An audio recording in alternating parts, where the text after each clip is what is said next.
Oh, yo. What is up? What is really good? Tis your boy, Brandon Bravon Towns, host of that uh, YouTube podcast called Sports Plus Life. Oh, man. How's everybody doing today? Just being a little silly. It's Friday the 13th. Oh, shit. Oh, shoot. I'm supposed to wait like 2 minutes before I cuss or anything like that. It's Friday the 13th, people. I hope everybody is enjoying their Friday, September 13th, 2024. And I hope everybody is planning to have a great weekend, and I hope everybody had a great week as well. And again, it's your boy Brandon Bravon Towns. It's Sports Plus Life talking ish. Y'all know what it is. You know, I shouldn't have to say that they're sports podcast, and I choose to. You know, that was my own little thing that I've made up, but you know, it is what it is. But I just got finished watching Power, but we'll get there. You know, I'm going to do the recap. I'm going to do the recap to Power's episode. I Can't Fix This. That's the name of the episode. I Can't Fix This. But again, loving this loving this fall weather, even though it's technically still summer. It's felt great. This felt great all week, especially in the Richmond, VA, or in Richmond, Henrico, Ashland. It don't matter. It don't matter. Where it's felt good. But quick shout out to Too Tough Sports, Madden Gamer League broadcasting on Twitch, as well as Heather's Craft Haven. My sis from Another Miss come in with that merch. You feel me? So again, it is Friday, and this is Sports Plus Life talking ish.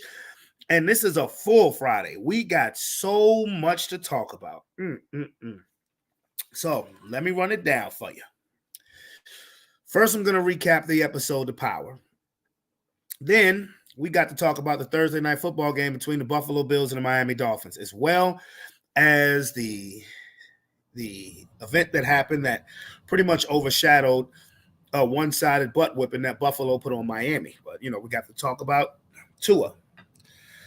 Then we're going to have a little relationship topic during the show. You know, I don't do that every Friday, but, you know what I'm saying? We talk about them relationships when we need to, as well as we're going to talk about Shannon Sharpe. What up, Lomar?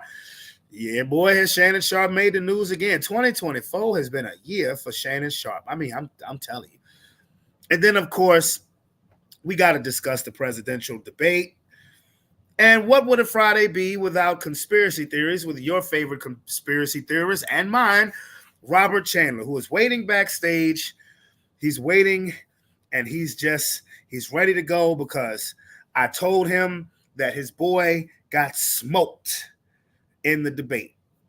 But we'll get there. But anyway, excuse me. Let's get it started with Power. Recap. Power. I Can't Fix This. What up, WT? What up, cousin? In the house. Hey, stick around, man. It's going to be you ain't got nothing to do tonight. It's going to be a long, full, entertaining show. Okay? But I can't fix this. So where did we leave off last episode? Yes. Diana was going to meet Tariq at a cookie shop, and that crooked cop, couldn't remember her name last episode, but Felicia Lewis, crooked cop. Appreciate that, cuzzo. A crooked cop beat Diana and left her for dead in an alley. Beat her, punched her in the stomach, stomped on her stomach, dipped. Tariq finds her. We open the episode with Diana in the hospital being told that the baby did not survive. That sucks.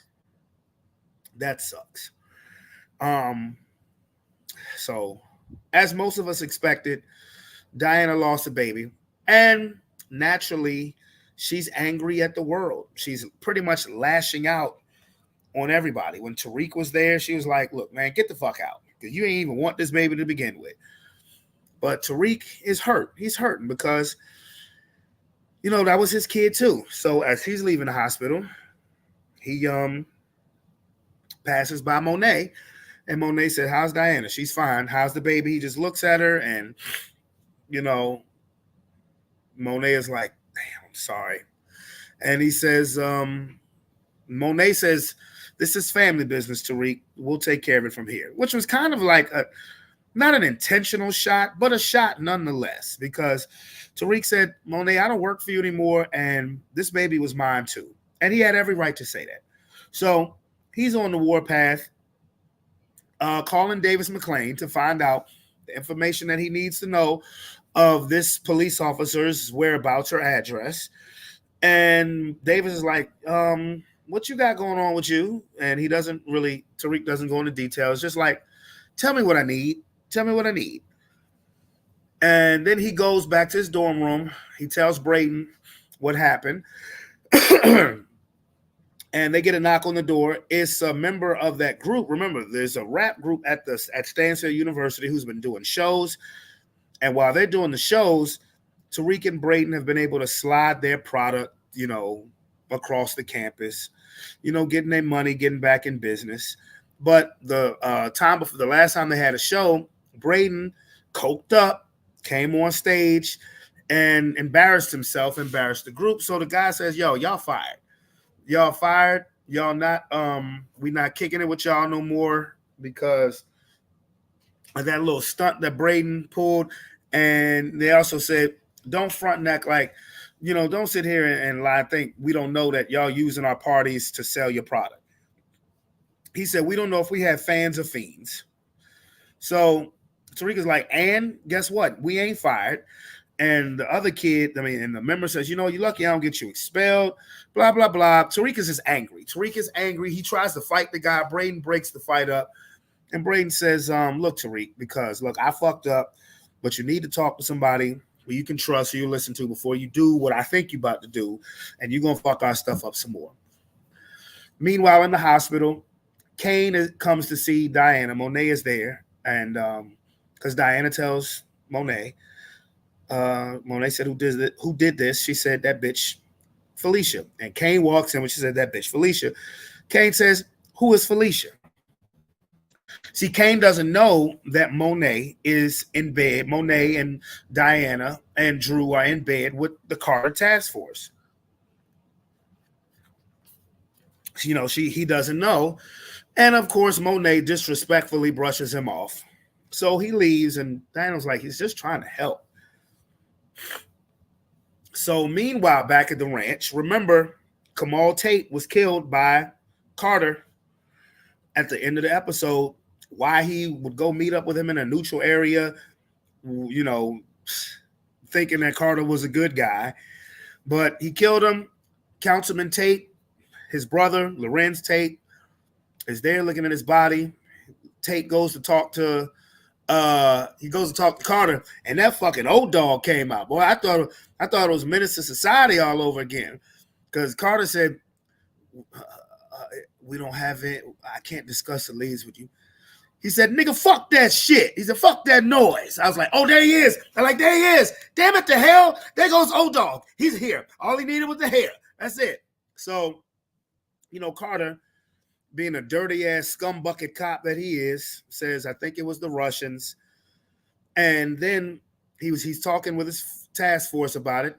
Felicia Lewis and Nuka, whatever, Hallstrom, Detective Hallstrom, who was the one that Detective Tate was coming to tell Carter about. They don't know that Carter killed Tate. But you could tell Hallstrom was putting it together. You could tell because it's like something ain't right. They're like, "We ain't never seen boss this, kind of antsy and just really," because they know that Tate is a crooked politician too. And they're like, "Okay." But in the meantime, he tells Carter that they have another problem, that somebody else is about to go sing to the feds, but Drew is going to take care of him. And lead back to Drew in prison. Drew is just in prison killing niggas because he does indeed do what he said he was going to do if he got some assurances, which I can't say if those assurances were met or not. I don't know. We don't know that yet. So back to Tariq. Tariq goes to see his mom. Tariq goes to see Tasha and his sister.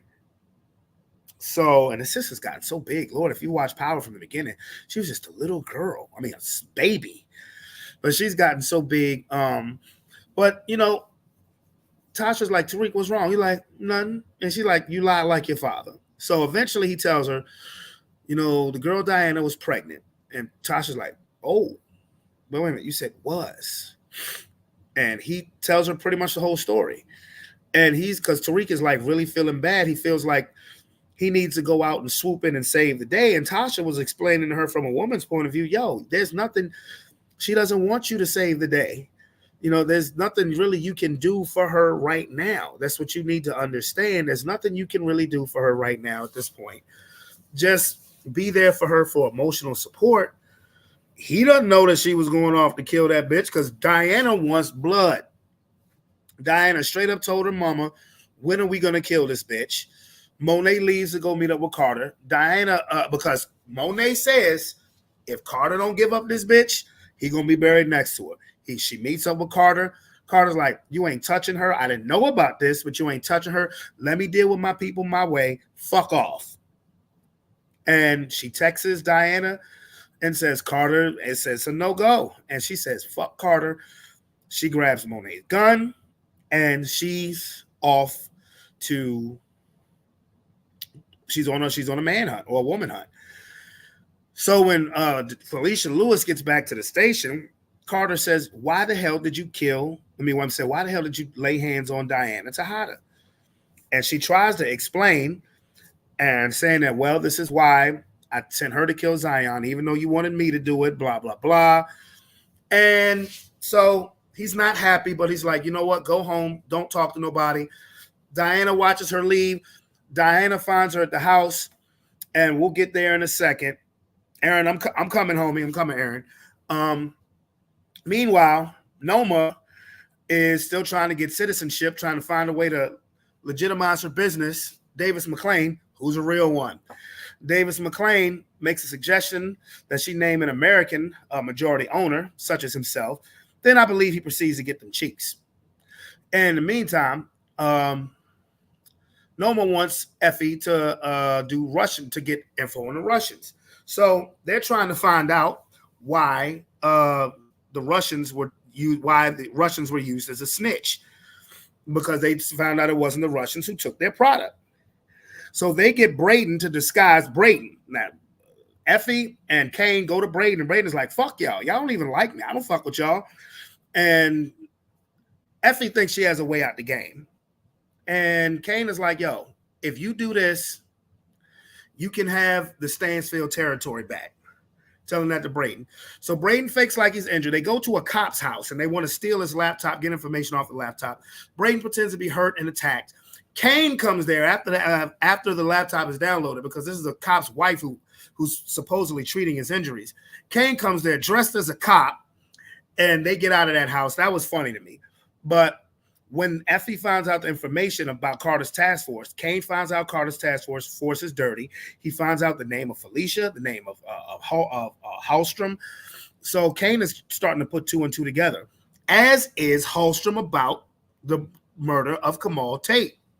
So Drew is out of prison. Carter's there to pick him up.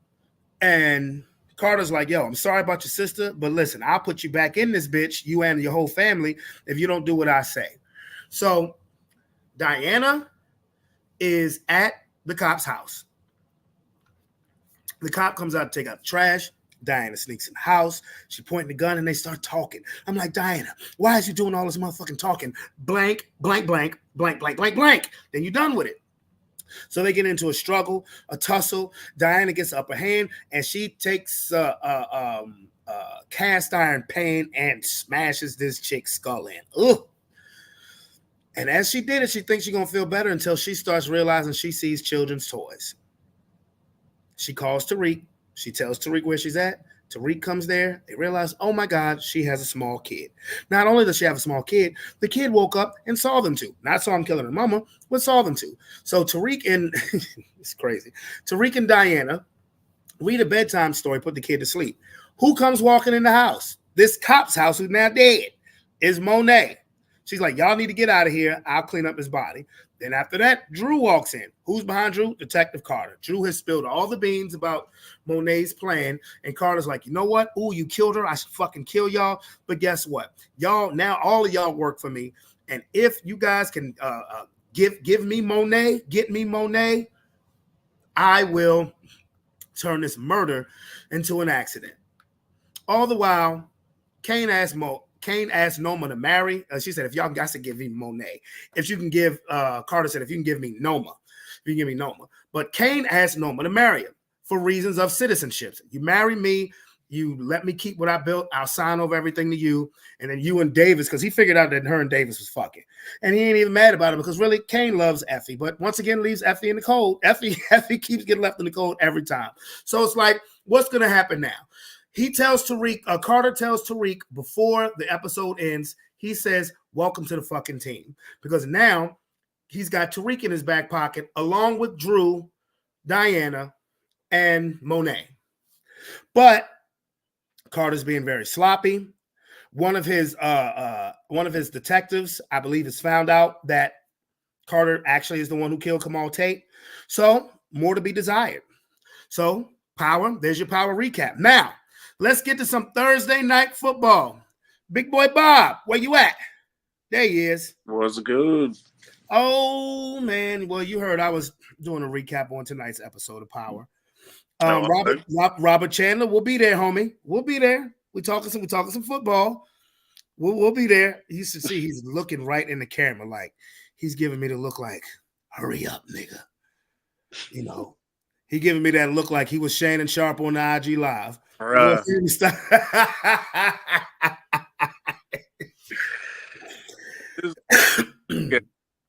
But brother, marketing team. I told him that. What? I said he got a good marketing team because whoever told him do that. You ain't lying. First of all, brother, how's the family? Everybody good, man. Everybody happy. And wife, kids, good? Oh, yeah, man. Hopefully a chill weekend. Hopefully ain't got nothing to do. But you know how that go. Always something to do. Yeah, because even doing nothing is doing something. I'm just keeping it 100.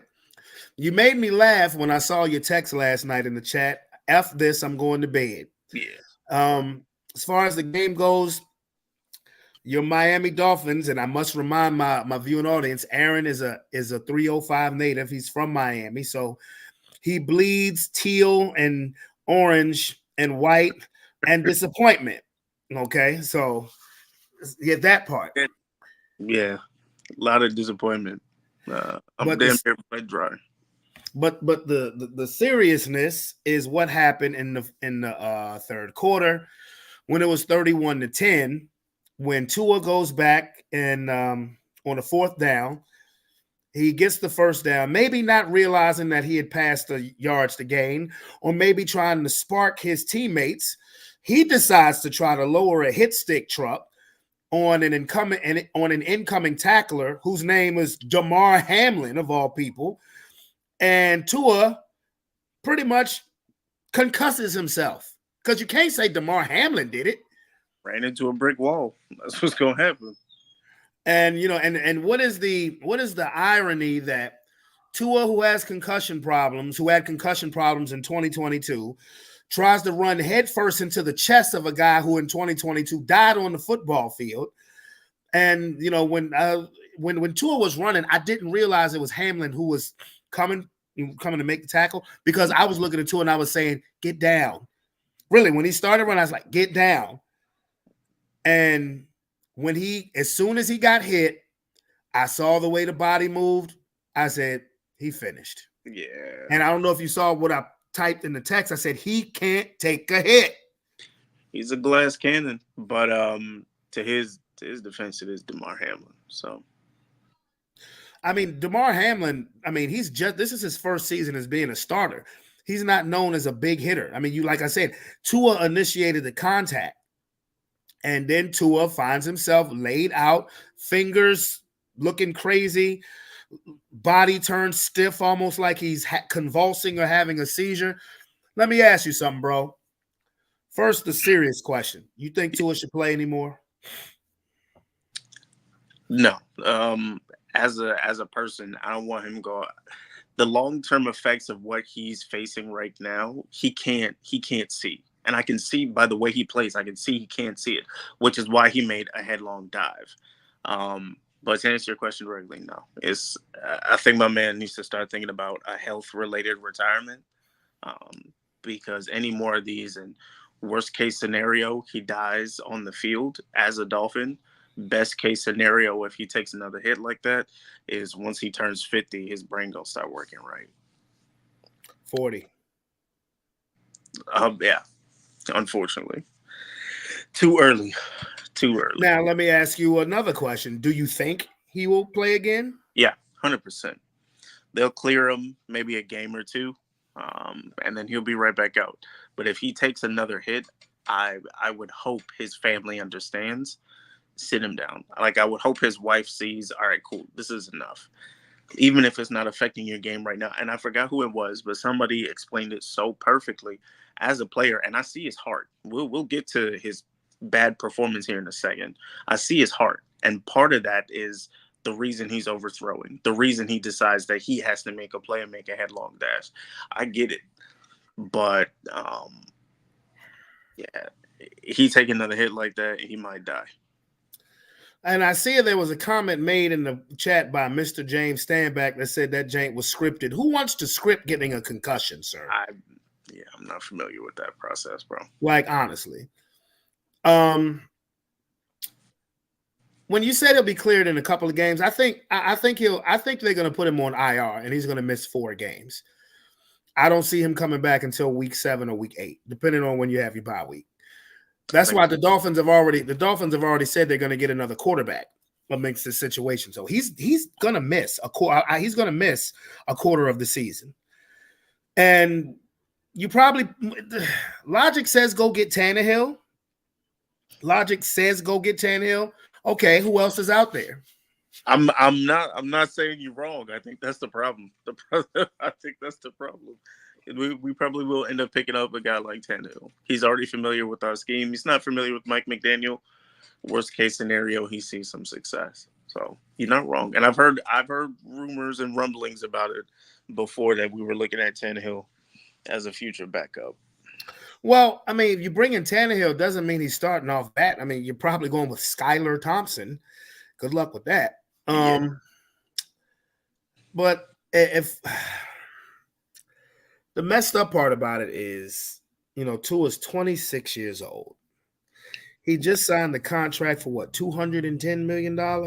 Yeah.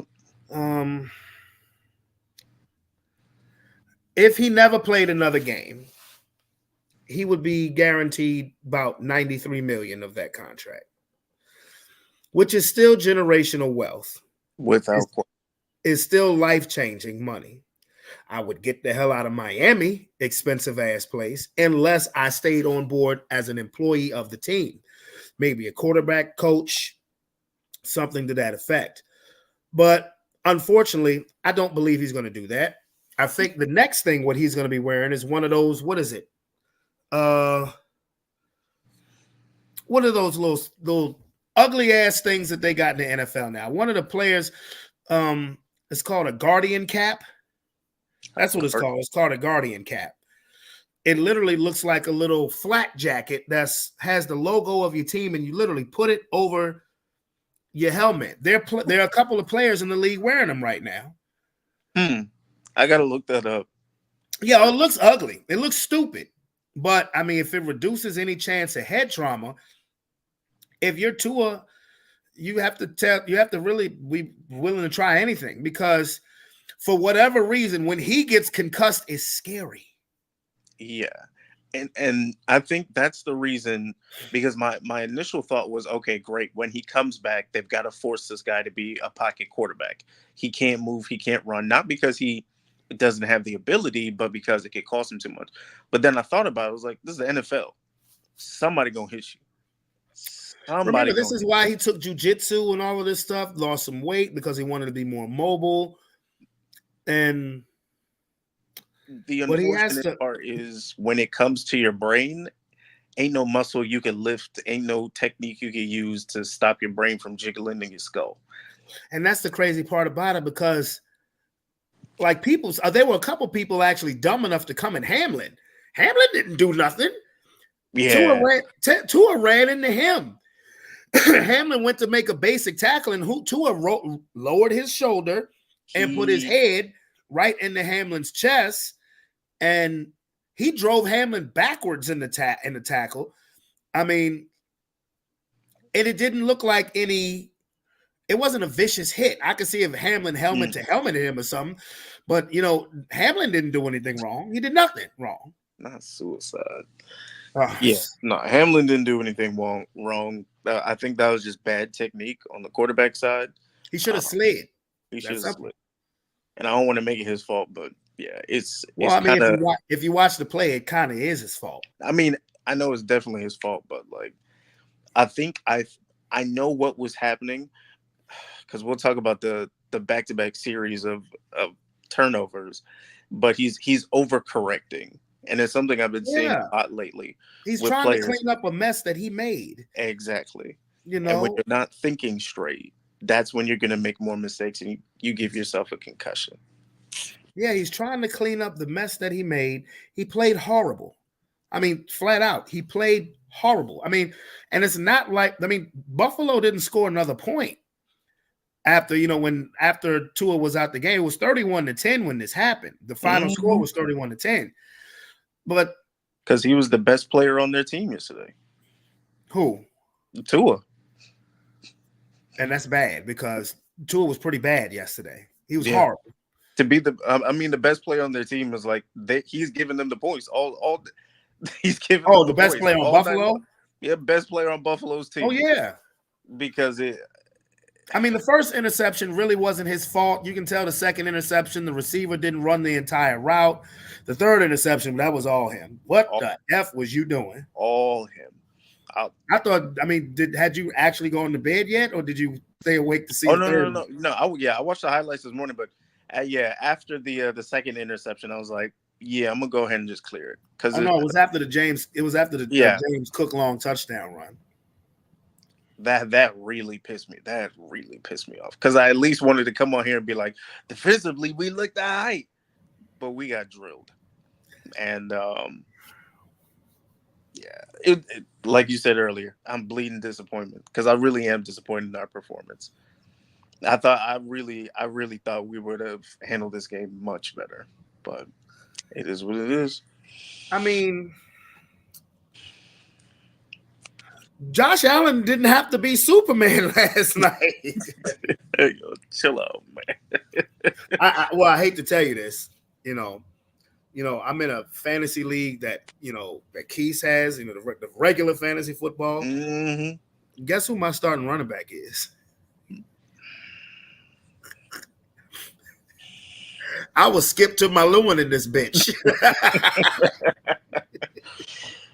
Bro. When he broke that long run, I was like, oh, he gone. Points going up. Yeah. He got me almost 30 points last night.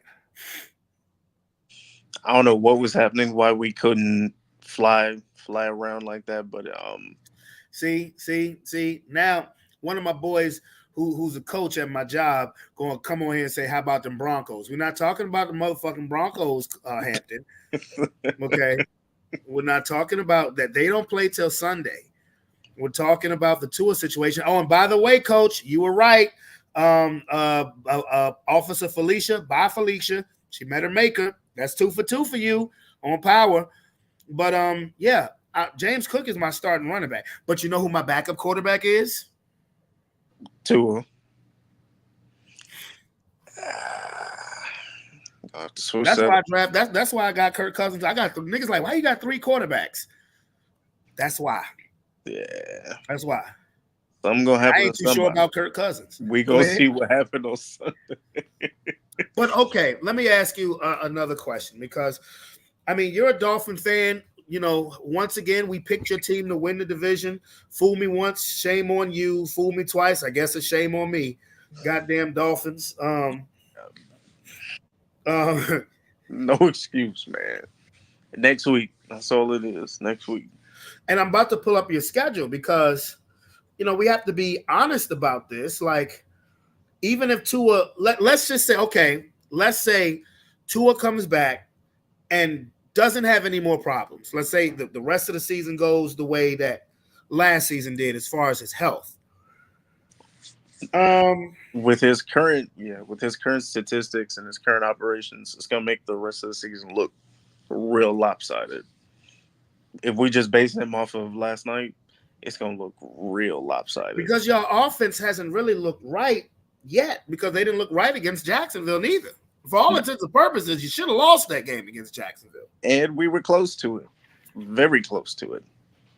So you got at Seattle next, then home to Tennessee, at New England, and then at the Colts. Bruh, you're literally said those are with Tua on the field. You're literally thinking we should win at least 3 of those games. Yeah. But now, I mean, could you muster up a victory at New England? And that's gonna be the toss-up game, because I feel like they might end up on a little bit of a roll at the top of the season, but we'll see what happens. I mean, again, you're at Seattle. That's next week. Yeah. Then home to Tennessee. I mean, I think we still got Tennessee, with or without Tua. I think we still got Tennessee. Okay. So, you thought that last year, right? Yeah, I know. Okay. So, I mean, bro, I don't know, because it's almost one of those situations where you're like, could the season be over before October? Realistically, because that's not realism, that's optimism. Like, optimistically, nah, I don't think it'll be a situation where it's over before. I need at least 2 more games before I make a full-on decision about the rest of the season. So Seattle is a good team. We'll see them play again here on Sunday. We'll see what happens with us in Seattle. If Seattle is a wash, if we just get beat out like this again, it might be time for us to just focus on next season, on getting a new quarterback, because man, because the foundation of your team is very shaky. You know, you signed and it sucks because we have so many. Dude, I was watching A-Chan go off last. I was like, yo, he's about to have a crazy game. And then watching Tua go, I was like, damn. I mean, he still had like a few yards, but it wasn't the same for the rest of the night. Stat wise, he was looking all right. Tyreek Hill, Jalen Watt, like we got weapons on paper, and we just need somebody to move the ball consistently. And now keep in mind, and I'm on wax, so to speak, for our last couple of seasons, where I specifically said I like Tua as a person, but he doesn't always make good decisions, and he may not be our franchise quarterback. He's being paid as one. He sure is, because after last season, I mean, come on, like you, it's a worthwhile gamble. But now it's like we're looking like the Browns. We punch in the air right now because we are punching the air. Because even if he comes back, there's always that. Like again, it's the NFL. You gonna knock your head at some point, or somebody gonna knock your head at some point. And if you can't take the hit, it's too high of a loan. It's not worth it, because we either gonna get that young man killed, or we just keep putting out bad. Shador Sanders. Get the hey yo, my nigga, I gotta go, man. Cause you playing. What's wrong with Shador Sanders? Shador Sanders. I'm sorry, audience. I don't mean to cuss. Brandon, you can cuss. I fucking cuss all the time. But you know me, Brandon playing with me. No. Shador. Because we're gonna have a Bronny situation on our hands. Bronny? Dion ain't the coach of the team. Well, wait a minute. Bronny ain't proved that he can play. Exactly. But Shador has. Shador can play. Shador Sanders can play. He's really, really good. in college, and everybody is. Everybody is. But I have my reservations about the young man. I think he'll be successful in some shape, fashion, or form. Don't try to clean it up now. You just told me to get the fuck out of here. Don't try to clean it up now. My man, bro. I'm like, what the fuck is this nigga talking about shit doing? That is damn that bullshit. And no, we already have enough culture issues. What's culture issues about Shador Sanders? I mean, it's Miami. It damn near seemed like a place he'd be built for. Exactly. Our primary Ain't his daddy from Florida? Come on now. we're bro, you don't get it. My biggest issue with the Miami Dolphins is for a long time we had a culture issue. We've been able to clean up the culture issue with really good players, but you will see, and I've talked about it before, we overpay for bums. We have overpaid for bums many a time. And I'm now starting to realize it's almost like a cultural spirit that's over Miami, because every time we pay somebody a whole bunch of freaking money, they go down or they just stop playing well. Not Tyreek. Who's about to throw to him? Tyreek is only as good as the person throwing the ball. He plays a dependent position. He plays a dependent position. So if we have somebody who's ass, we just overpaid for a whole bunch of people to not play well. Jesus Christ. I'm sorry, A Boogie. That's why I said I'm going to bed, because I'm like, yo, I can't take this right now. I can't. It's like where were y'all last year? Who the hell like what woke up in y'all last year? Why don't y'all trade for Deshaun Watson? Y'all was trying it. Y'all did try to get him. There's enough random coochie in Miami to there is enough. Yeah, it is. That man would be happy as hell in Miami. We might get shoot. You know what? Nah, let me not say it, because I'm still on the fence about it. Still on the fence about it. I'm not even finna play. Have a hand job lined up at the airport. Welcome to Miami, son. Man, I gotta get up out of here, man. I gotta go put the bitch to bed. But all right, bro. I love you. And all right, man. Love you too, bro. Just got one more quick question for you, man. What did you think of the presidential debate, man? I don't know if you can see the chat. You seeing already that they rigged the debate. Trump did not get smoked. Oh, Trump got smoked like a blunt. Yeah. So I resigned myself from politics a long time. I don't mess with none of that. I'm good man. So I didn't watch the debate, any of it. Good man.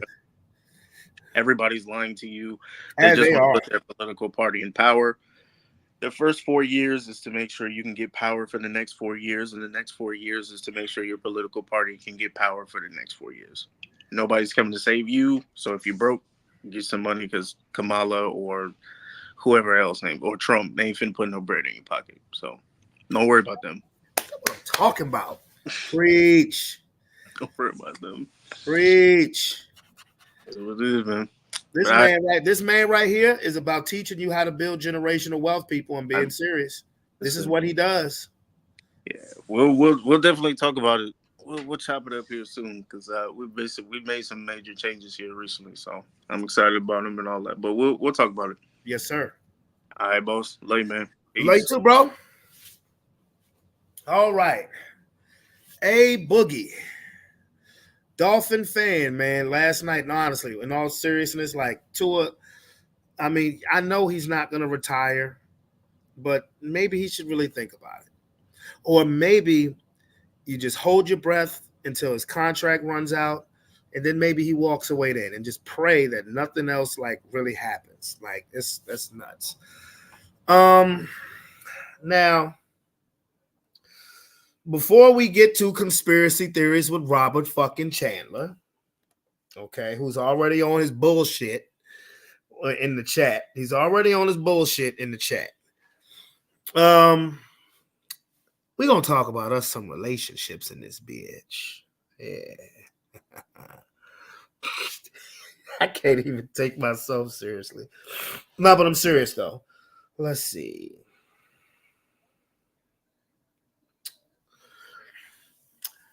how do I want to talk about it? We're gonna talk about some relationships because I get these things, figuratively thrown on my desk. These situations about relationships. People ask me, "Hey Brandon, what would you do?" Now, Rob, if you will talk about relations, if you will stay on the topic, I wouldn't mind you coming on here to join me just to give your perspective. But are you going to play fair or are you going to play foul? Yeah, we strictly relationships.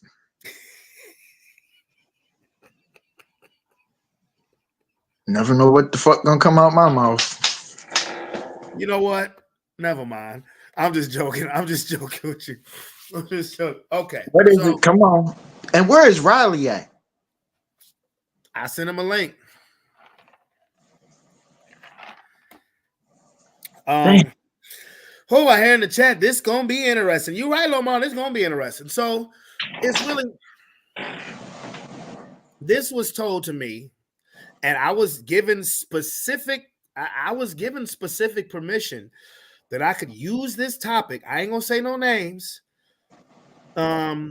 Because me and my friend, we were talking. Me and my homegirl, we was talking. And I said, "Man, I guess it's time for me to have another relationship segment on my podcast." She said, "You can use." She said, "You can use my story as an example." I said, "Say what?" She said, "You can use my story as an example." I said, "Well, look." I said, "I ain't gonna say no names." I said, "I'm not gonna say your name. I'm not a name dropper." So it's just you're talking about a person. We're talking about a person who, in a relationship, lives with her man. They have a couple of kids together, but she has issues. Like, she has issues with her relationship. Example: she still calls her man her boyfriend, and I told her straight up. I said, the fact that y'all got two kids together, you still refer to him as your boyfriend is hilarious. Fucking hilarious. Let's stop. Let's stop right there. So this what we're gonna do right here. Goddamn, I hate to go into Kevin Samuels mode, but I'm gonna have to go. I'm gonna have to go into Kevin Samuels mode. Check this out. To any woman out there, okay, if you don't respect yourself, how the fuck you gonna expect anybody else to respect you? If this motherfucker is good enough for you to pop out two kids, the first thing when you had the first kid, y'all should have did was go get married. And yes, I did marry my wife before I had my son. So let's start right there. For not just this individual, but for women that operate in that capacity, don't see the 90s and the 2000s got it fucked up. You got to put a ring on it and all this, that, and the third. So check this out. I'm checking. When back in the day, when you went to go work for GM, and even most jobs now, I need they make you alcohol. work. They make you work 90 days before you get any benefits, right? Are you talking about that Steve Harvey 90-day shit? Come on now, cut it out. No, I'm not. This ain't Steve Harvey 90 days. But the point, you ain't even got to do 90 days. But the point is, you're gonna put in before you get out. But unfortunately, what happens? Interesting choice of words you said, sir. You're gonna put in before you put out. Hold on. Meaning, just because I take a woman out, I shouldn't expect to fuck.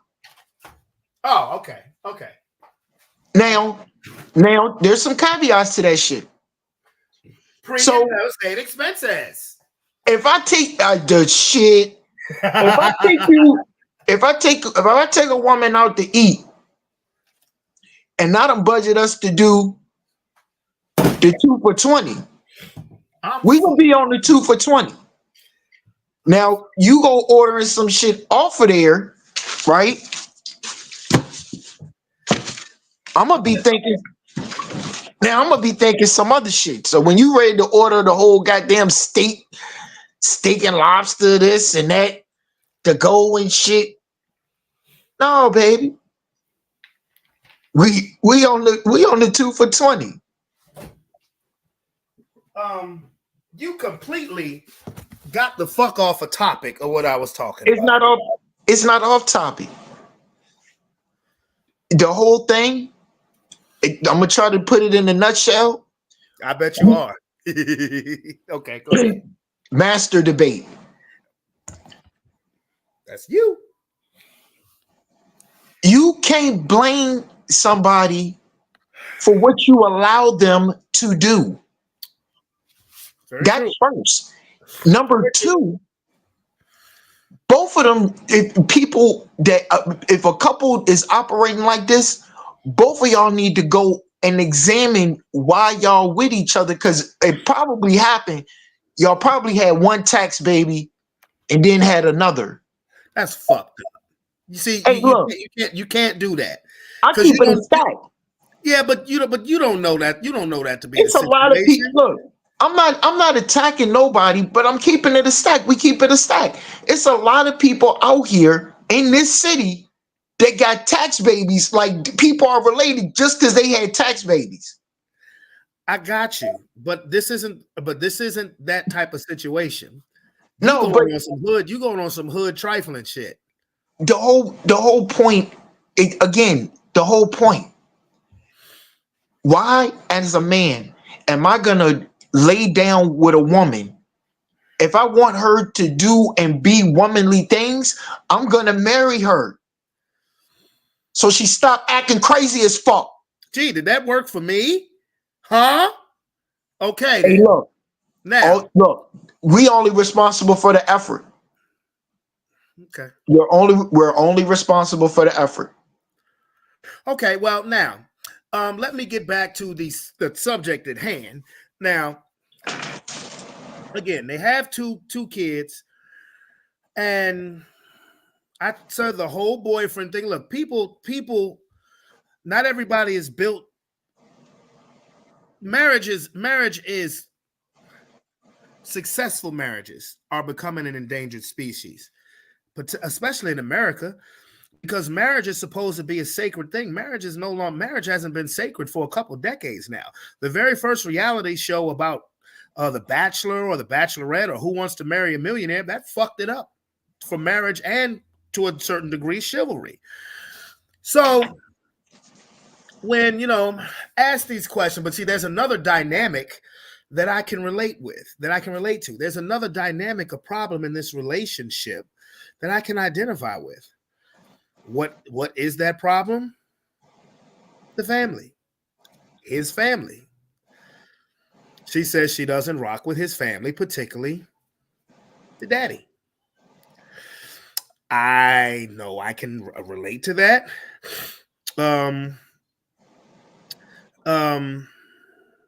She said she feels like she has to hold her tongue a lot, and it doesn't make her happy. She said that he was brought up with a family first structure, and I get that, and I don't fault anybody for having that. I don't fault anybody for having the family first structure, but you have to take every situation is different. And the only thing I can say for this relationship or for any other relationship, when you commit to somebody, particularly in a relationship, that person is supposed to come first. This is one reason why I say when I look at any other relationship that I may have, I have a set of standards that I'm not going to back off of because of my PTSD and my experiences of having to take a back seat. I will not do that. So when I damn sure ain't taking a back seat to my next relationship. Yeah, when I hear somebody tell me that they feel like that they're not put first over the family, and I have nothing against family-oriented people. I'm sorry, I'm not one, or not like I used to be. But some people weak as fuck and they depend on their family Yeah. When I hear somebody say that, I can relate to that because I know in my relationships, my marriage, and to a certain degree, my last relationship I was in after that. Oh, it was always something going on with said in-laws or said family that always got in the way and distracted the home life. And when you look and you see a person who feels like they're taking a back seat, that's very deflating.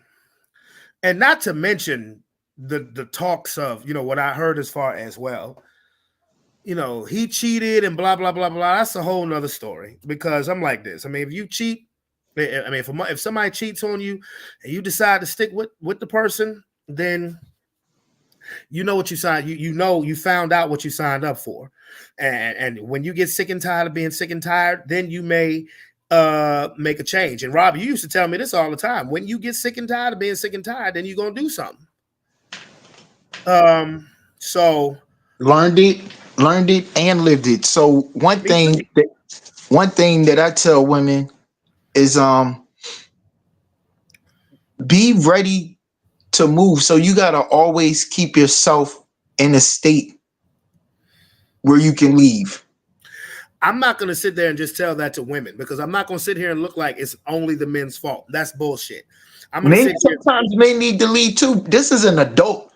This is an adult conversation. Yeah, Because if you're if you're with someone, you got two kids, y'all not married, what the fuck are you doing?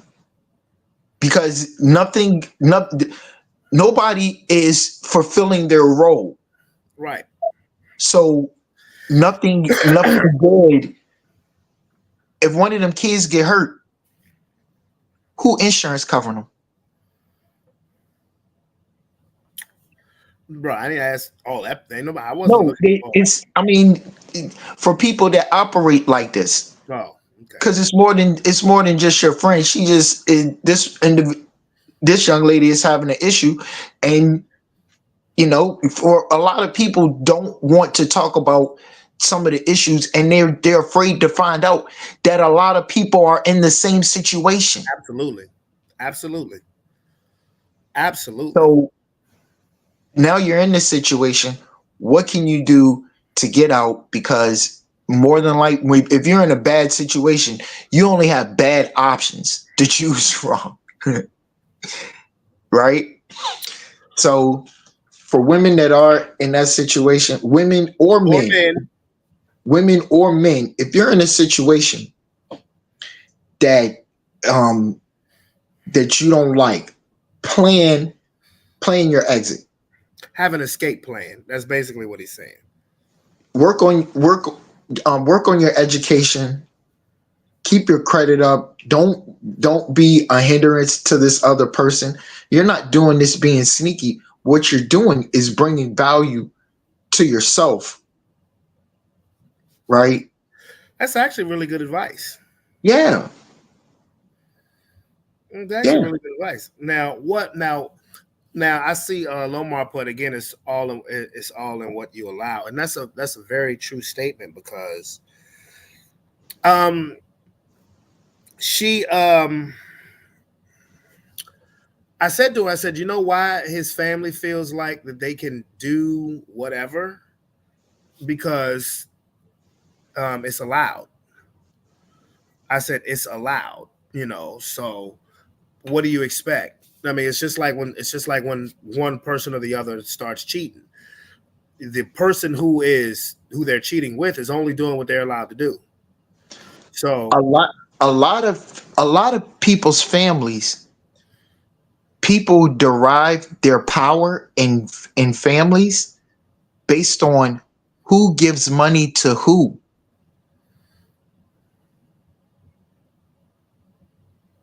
So if that matriarch is somebody that her mate goes to when they don't have the money, whatever he says is gonna go. When you're in families, my own family is like that. There's one individual that makes a lot of money that want to pull a whole lot of weight, and I cuss their ass the fuck out. Fuck. Who the fuck you think you talking to? Yeah, motherfucker. Who you talking No, to? and Yeah, I nigga. be trying to hold my tongue when I feel where this young lady coming from, and this is my own blood family. Yeah, I mine ain't too, gotta nigga. say no name. This is my own blood family. I'm single, but Cool. whenever I get around this certain family member, I always have like I gotta be on eggshells. I can't even talk. I can't open my mouth. I just gotta be quiet. Well, you know what? I'm motherfucking grown. You ain't got to see me for real, for real. You This do is not getting have real to see me. personal.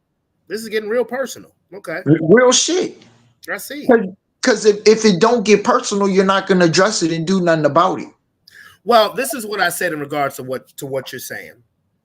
Um, I mentioned how there are people that I have dealt with in my family. I exclude my father's side of the family from any of this because I sit here and say that I can honestly say that my father's side of the family has never done anything foul, never done anything like that to me. But there have been people who's in my family who, when they do something nice for you, is hung over your head. I don't like people like that. I don't deal with people like that. That's why, and that's kind of where my PTSD has come from because I've heard this from my family and I heard it from my in-laws a lot, especially if something was done and as soon as you not playing by their playbook, it gets thrown back in your face. Well, I'm like this. I don't care how much money you have or what you've done, what you've cooked, what you've delivered. I don't care because the bottom line is that if you're going to do something nice for somebody, if you're going to do something nice for a family member or a significant other, make sure that it comes from the heart. Because if it doesn't come from the heart and you want to use that as an IOU, you ain't shit in my book. In my book. You ain't shit in my book. Because why does it have to cost something for somebody to do the right fucking thing? And in this situation, even if the family has done things for my friend, for my coworker, or whatever, and years later you want to hold shit again, or you want to hold shit over somebody's head, nah. And as far as the significant other goes, when you commit to somebody, this is man or woman, this is just me talking about relationships in general. When you commit to somebody, especially when you have children with them, if they're not going to come first, let them go. If they're not going to come first, let them go. Now, this situation is different than for a relationship where there's no kids involved and you just simply boyfriend and girlfriend. No, get that high school shit out of here. But yeah, once you got kids. Yeah, once kids come into the equation, and you're still with the person, unless you're just cool with co-parenting, then that's different. But if you guys are trying to build a life together and you don't put that, and each of you don't put each other first, and there's an impediment in your relationship, I don't give a fuck if it's family or not. Then y'all need to go on about your business. See, They can't afford to. See, that's the uncomfortable part. And money plays a big factor in it. That's the uncomfortable part. And this is what I told my friend. I said, if this has been going on for a while and it doesn't change, you may have to voice your opinion. And if you've voiced your opinion and it's still nothing changes, then you may have to make an uncomfortable decision. Because so many people get into a situation and they just settle. They just settle. And I will be alone in this motherfucking apartment by myself for a long time, before I put up with that bullshit again. I won't do it. I can love you till the cows come home. Bitch, my hand work. Yes. Touche. Keep it aside. Fuck. I mean, that's real shit. That's real shit. Because and the ass I done got, my imagination works perfect.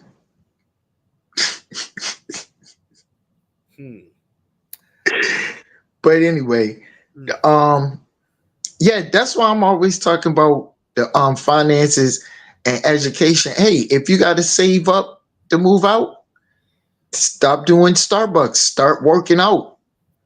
You ain't got to go and pay for no gym. Start doing some just little push-ups and sit-ups and whatnot. Drop that fupa. Get that fupa right. Um, Vaseline, the official sponsor of Robert Chandler, quote unquote, my hands work too. Look, life is too damn short to spend it miserable. Ah, that's where I have to push back on you, sir. Not the fact that life ain't too short, but when you're miserable, life is long. Especially when you make the wrong decisions, life is long. Long. Long as a bitch. If you hate the job that you at, them 8-hour days feel like 12-hour days. If you hate the chick that you with, you may have to go to a bar and take a few shots before you can come home just to hear this motherfucker mouth. The fuck? Never mind. I ain't even gonna ask. Anyway, but yeah. So when it comes to that relationship stuff, again, I have to. I really have to keep setting the record straight in regards to where I stand on relationships. I don't root against anybody's relationship. I don't. Just because my shit didn't work doesn't mean I would root for anybody else's to fail. But if you come to me and you tell me what's going on and I'm how gonna say you it to feel, you straight. I'm gonna tell you what's I'm gonna tell you what's up. I'm And gonna give you some real shit, especially male if or it's female. yeah, especially if it's something that I can relate to. If it's a situation that's similar to anything that I've been in, and I've been asked this by a couple of people, by a few people. How are you single? Oh, I could tell you how I'm single. But do you want to know? Shit, being single is the shit. I get to spend what I want to spend, how I want to spend it, what I want to spend it on. I ain't got to hear a motherfucker mouth. Well, actually, I do have to hear is one motherfucker mouth I got to hear. But anyway, because that person be giving me advice. But they help me stay grounded. Um, Other than that, oh shit, Probably put that pussy in your face too. no, no. Hey, look, I'm not ashamed or afraid to say that. Does it get lonely in here? Of course it does. I mean, I'm a man. I'm a human being. You know, I mean, it's just what it is. You know, but I smoke peace. too much weed to worry about getting lonely. Between the weed and the conspiracy theories, Oh, that's shit. right. Yeah, wouldn't nobody want to stick around with your motherfucking ass anyway? Hell yeah. Your kitchen table is probably covered in fucking newspapers and cut out articles. You probably got a bulletin board. Bruh, you know what? I ain't even gonna I can't even hold you. My shit look like goddamn Schmitty. I just got a goddamn I got an apartment. My shit my shit look like a goddamn 5-year-old. A goddamn pit bull in this I don't think I would have told that to anybody, but okay. but in my next place, I'm gonna tighten up though.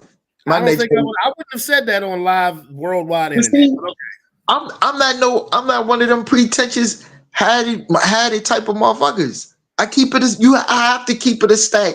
I'm me myself, I'm too bold and brash. I can't lie. All right, well, why don't you take a Saturday and clean up your fucking apartment? Cause my leg be hurting too much. Oh, don't use a goddamn leg as an excuse. I know my mental health professional tell me that shit too. But hey, and you know what? That's another reason I'm single too, because I be making excuses and shit. Women don't like that shit all the time. Yeah, like Robert, why's your apartment so fucking nasty? My leg be hurting. Come on, let's fuck. Nah, ain't happening. Ain't no chick trying to make love in no dirty ass apartment, nigga. The unfortunate part, I ain't trying to bring a bitch over here or a chick or a woman to make love. I'm trying to get a room somewhere or go to her place, smash real Okay. quick and dip. Okay. You're not coming Fair here. enough. Fair enough. No, I'm not bringing no women in my house. Why? Hell Fair no. enough. Fair enough. come in my house and start raising your voice, talking like you crazy, then Oh I no. go to correct you. Now I gotta call the goddamn police. Fuck no. Don't call the police. They don't make shit better. Not for us. Fuck no. You're not gonna act. You're not gonna act up in my house. I can come to your house. You start acting crazy, I leave. Okay, no Yeah. problem. Yeah. No, you're not gonna come to my house with that bullshit. And then you say, get out. Put me out. I done had to do. I done had to do that shit. I had to do that Oh, shit a I hate couple of that times with shit. the old bitch. Yeah. Oh, I hate that shit, bruh. Come up in your spot, man. Can you leave? Put me out. Put Talking me shit, raising out. her goddamn voice. Like, you know, white, not white. Mm. Trying to make me lose my damn crib so I could goddamn backhand her ass. White. You see how hey, y'all see how his face just balled up? This nigga just went through God. some recent. This nigga just went through some recent trauma right here. Y'all see Fuck. how his face No, just that's got. that PTSD shit. You're not gonna raise your voice to me and my shit. I will beat your ass. Oh, What? no, he won't. No, he won't. No, he won't. No, he Fuck. won't. We don't condone. I don't condone that. No, he won't. Yeah, We that's why. That's why I don't let. I don't. I'm not yeah, allowing women in we ain't my put no, house. we ain't put no, we bro, you are a black man in America, not just America, in Richmond, Virginia. No, Keep but your you're not gonna hands to talk your shit mother. to me and my I shit. understand that, but keep your hands to your motherfucking self, bro. God damn it. All and for real, to keep it a stack, where most of us society, especially here in Richmond, get it wrong. Motherfucker, men and women just want a piece of sex. Most women just want a little piece of dick. Most of us men just want a little piece of pussy, and you want to go ahead and go on about your business. But somewhere along the way, you either catch feelings or make a kid. Instead of y'all going on ahead and getting your life together, it ain't gonna take much. Go home where you belong. Even if it's your mama house or your aunt house, go to school, do something positive with yourself. Stay out the Absolutely. goddamn way.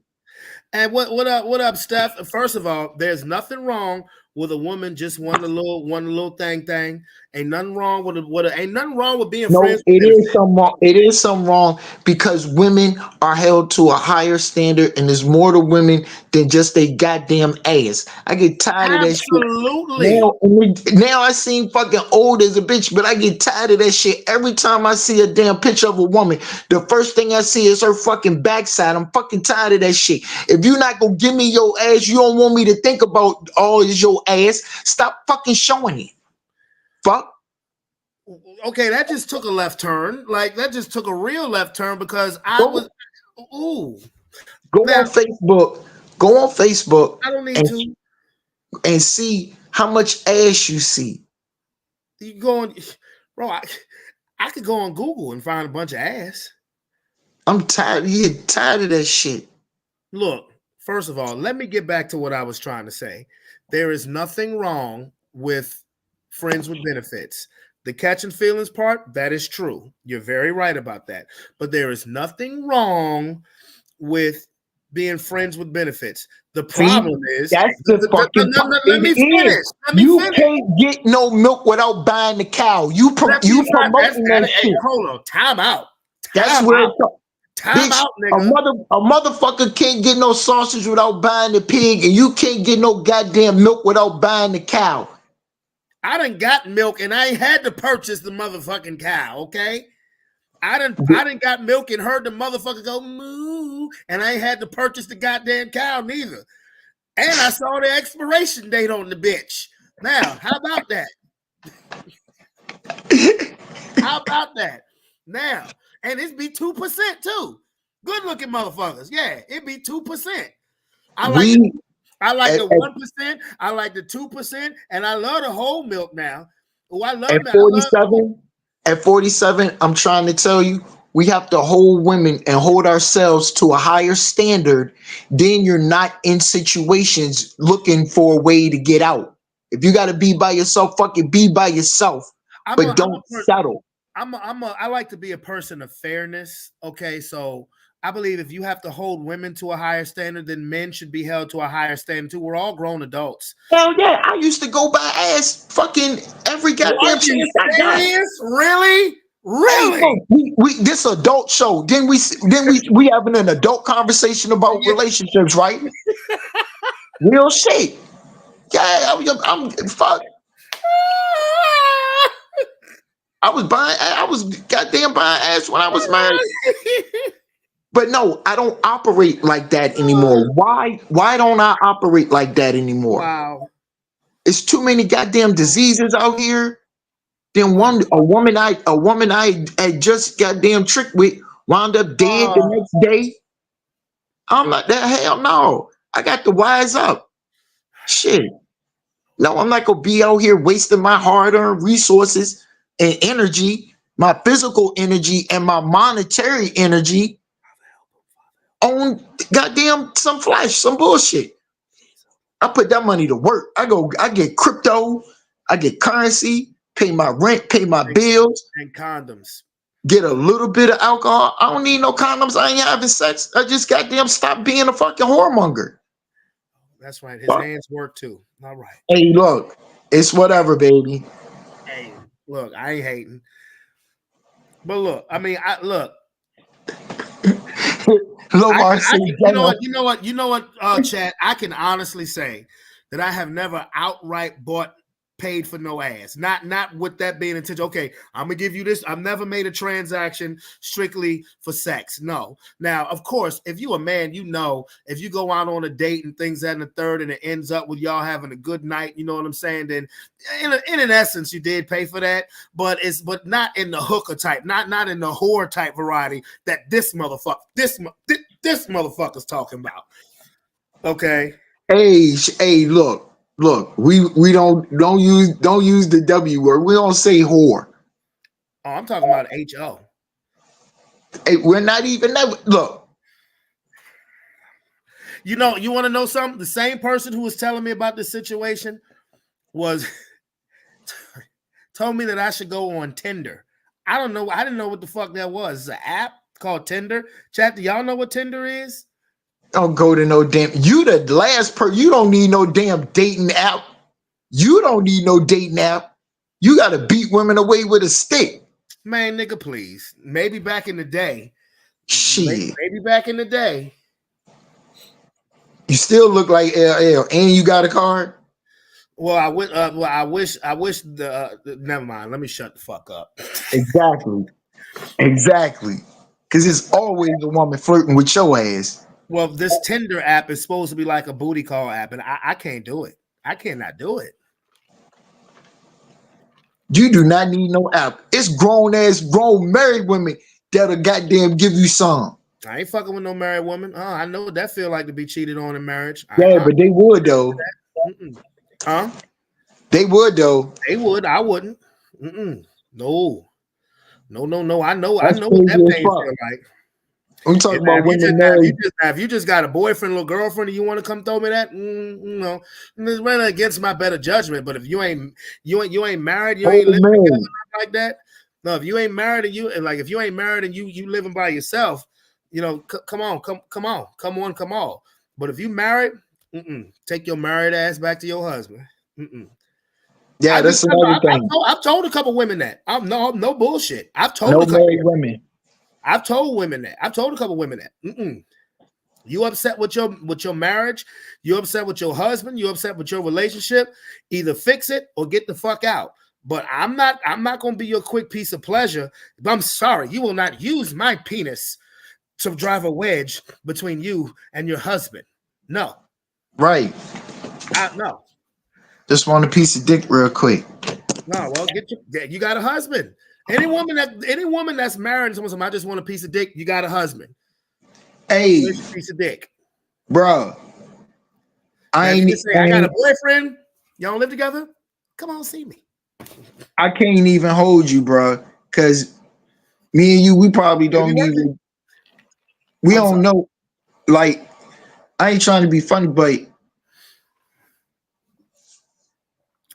we don't have a problem with pleasuring a woman.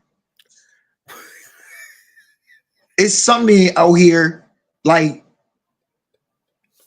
they shit too short. No, I'm not. No, hold on. Wait a minute.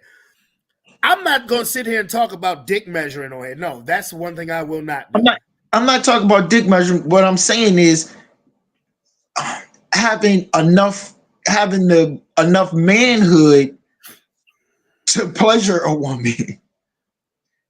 past just your mouth and your fingers. Hmm. Okay. And a lot of men are lacking that. What I think, what I can, let me use a classier. Let me put that in a smoother term, since I look like motherfucking LL. You know, FUBU. Some men lack the patience or the game to do said things that this man over here is talking about. Not just Um, the patience, the stamina. Nigga, you got to go more than goddamn 2 minutes. Now, me, myself, I can go for 30 to 45. why are you telling me this? I'm talking to the chat. Oh, okay. All right. I was We gonna having an say. adult conversation. Oh well, look. I tell you what. Shit, you get some You 80 proof. gotta be, You get some 80 proof of me, motherfucker. I'm all night. I'll tell you that right now. and this got a replay too. It's women gonna be watching this. Tell you that right. Well, look. I'm gonna tell. Well, I'm gonna look. Not since. Okay. Since this was a relationship segment, let's veer on to the next topic because it fits perfect right in. Shannon Sharp. Oh, Mr. Shannon Sharp, IG Live, IG Live. Ooh, that Mama Shell. Y'all know I'm a Shannon Sharp fanatic. I'm a Denver Bronco fan. I think he's the greatest tight end ever.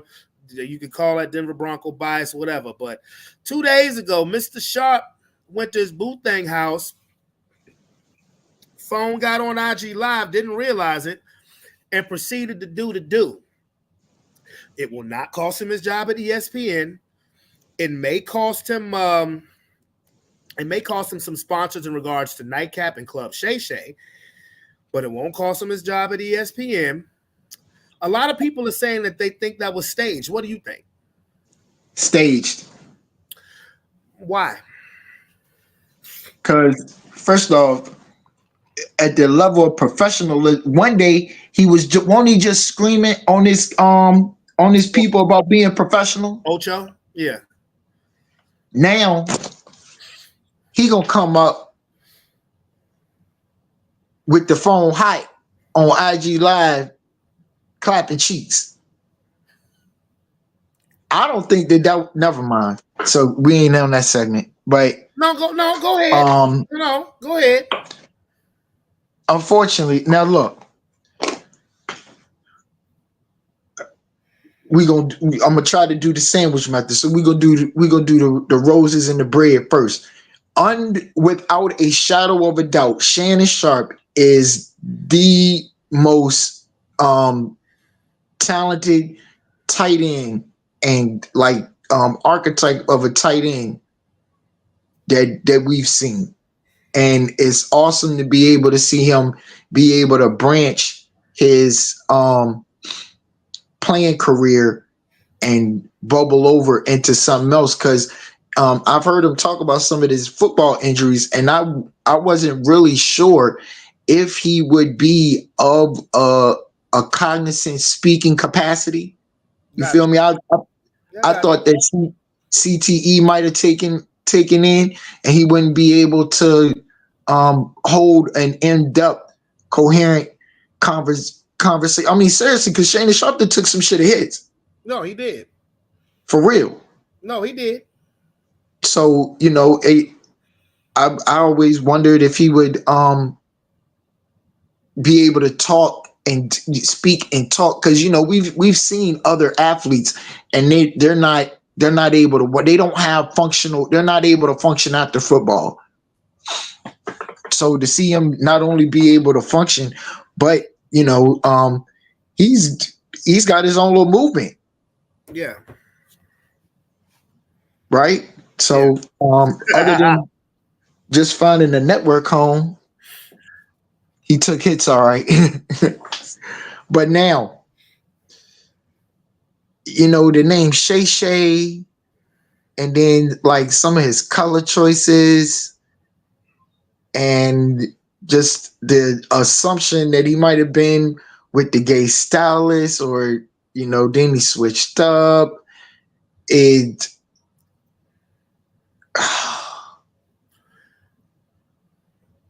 I think there might have been a man. And the whole reason Oh no, why we can't find why you can't find a woman no, is no, no, because no, instead of looking for a woman, you supposed instead of looking for no, her, no, you're no, supposed to be no. looking for him. No. That's why. Mm-mm. Instead of I'm looking you know, for no, her, I'm you're not even supposed to be looking for him. I'm not even gonna indulge in that bullshit with you. I'm gonna tell you Look, why I'm gonna tell you why I don't think it was staged. But I understand people who do. And I could understand if he did that to squash some rumors. I'm gonna give you my own personal example. I'm fit to tell you a story. But first, I don't think it was staged because he had too much to lose. He's staying, which may be possible. You had endorsements that ranged up to $200 million that may not happen now because of this. So why would you? I mean, if you're trying to prove that you're not gay, why would you take it to that level, knowing what you have on the line, knowing that you could lose? I mean, not only may you lose your endorsements for your podcast, but you could have lost your job at ESPN. So I believe that there was way too much for him to lose to do that. Now I can understand why people would think that it was staged because it's a lot of steps to take to get on Instagram Live.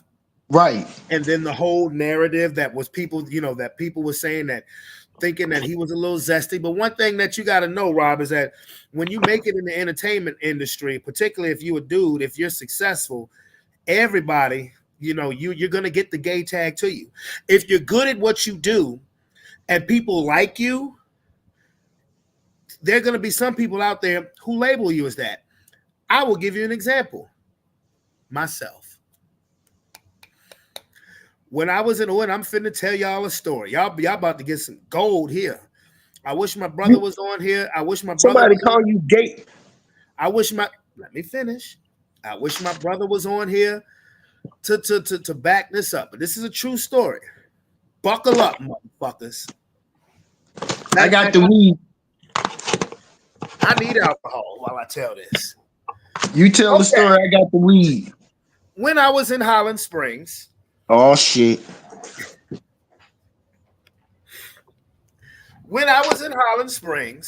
everybody knew what I did. I sung, I acted, and I was very good. I would say I think I was pretty good at what I did. You know, you guys you guys who witness my singing and my acting abilities can definitely be the judge. Y'all can put on the chat you were great. You can put on the chat you suck. I don't care. But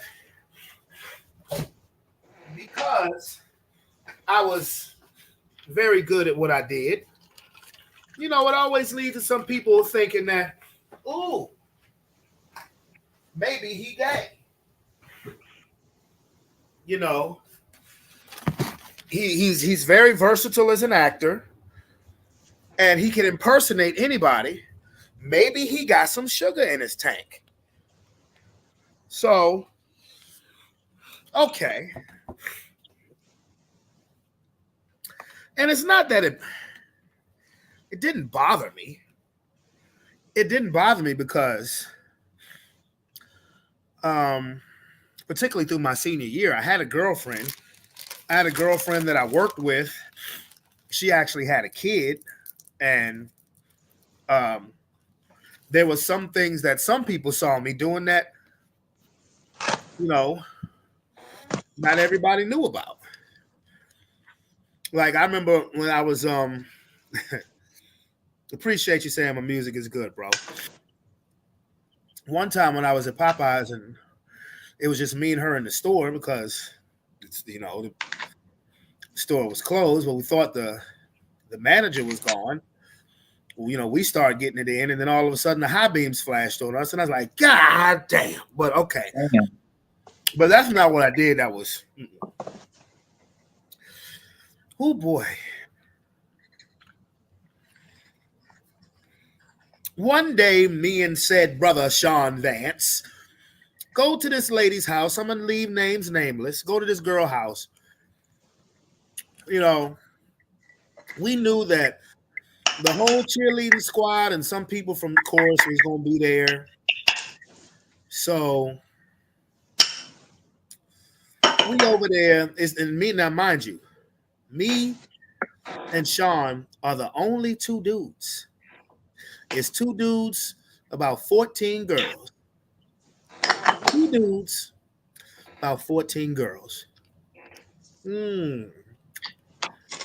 So we out there, we chilling, when you have two dudes and you have 14 girls, girls are gonna start asking. There's gonna be some girls who start asking a lot of questions, a lot of personal questions. So I'm like, okay, hey, well, have you ever done this? Have you ever done that? By that time, my relationship that I was in with the girl who had a kid was over, but I was still smashing this joint from Fairlawn. Like I said, I ain't saying no names. I was still smashing this. I was smashing this joint from Fairlawn, and a couple other. I mean, I was being 17. So they wanted to start playing my favorite game. You know what that game was, homie? What's the game that you play? Come on, chat, help me out. What's the game that you play where shit just starts happening? I'm TOD. What are those the initials of? TOD. I didn't go get it. I said the initials is TOD. This motherfucker. So, Lomar, we know you didn't go far in school. Okay, thanks, buddy. I'm weak. Truth or Dare. My favorite game. Truth or Dare. So, everybody loved to play Truth or Dare with me because they knew I ain't give a fuck. But there was one girl there who I actually did like. Actually, this was the girl's house who we were over. I actually did like. So, we asking questions. Everybody asking questions, asking truth, like really motherfuckers really want to do truth. I mean, you can ask a gossipy question and you can tell truth, but a nigga can still lie about it. You know what I mean? And by the way, still lie about it. But y'all know I was a daredevil. You know what I'm saying? I was a daredevil. So I was dared to lick said girl's stomach. Now, mind you, again, when I'm telling you, when I was 16, 17 years old, I did some wild shit. When I was 18, I did some wild shit. Well, not so much. I was kind of tempered down when I was 18 because I was in a relationship that I actually cherished and valued very much. But when I was like 16, 17, I did some wild shit. Now, when I got out of that relationship at 19, I went back to doing wild shit again. So I was dared to lick said girl's stomach. And instead of licking, I licked her stomach, but went lower and lower and lower. And, you can figure out the rest. Mind you, it's 13. Huh? Damn. Mind you, it's 13 other girls around. I ain't get no fucks. I just put a blanket over my head. And I put a blanket over my head and did, Damn, Brandon. Yeah, nigga. I did some wild shit. Yep, all the way down to the honeycomb. You got that right. Went all the way down to the sugar crisp, the golden grams, the Lucky Charms, the tricks. Okay, yeah, tricks ain't for kids in this motherfucker. Okay, so yes, I went from the stomach and then got low. So yeah, like I said, I did some wild shit. So we used to have from the rooter to the tutor. We used to have this saying when we would do shit like that. We'd be like, what goes on the boat stays on the boat. What goes on the boat stays on the boat. And it was like, that means we don't hear nothing about this. We don't hear nothing about this. Now, I had missed the previous that next week of school. I didn't come. I had missed Monday and Tuesday. So I went back to school Wednesday. And I'm thinking, man, I'm good, man. Ain't nobody saying nothing. Nigga, I'm telling you, as soon as I got in the main hallway in Holland Springs, the main hallway, a nigga screamed from clear across the hallway. Hey, yo, B, I heard you ate so-and-so junk Saturday night. God damn. I'm not making God. this shit up. Front Street. Front Street like a motherfucker. I was like, oh, nigga, I put my head down. I turned around, walked a whole nother fucking direction. So you 3 minutes off the bus, first thing in the morning. Nigga. So fucked your whole spot up. Nigga. The whole comments fall out laughing. I'm like, yo, okay. All right. So I'm like, all right. So I'm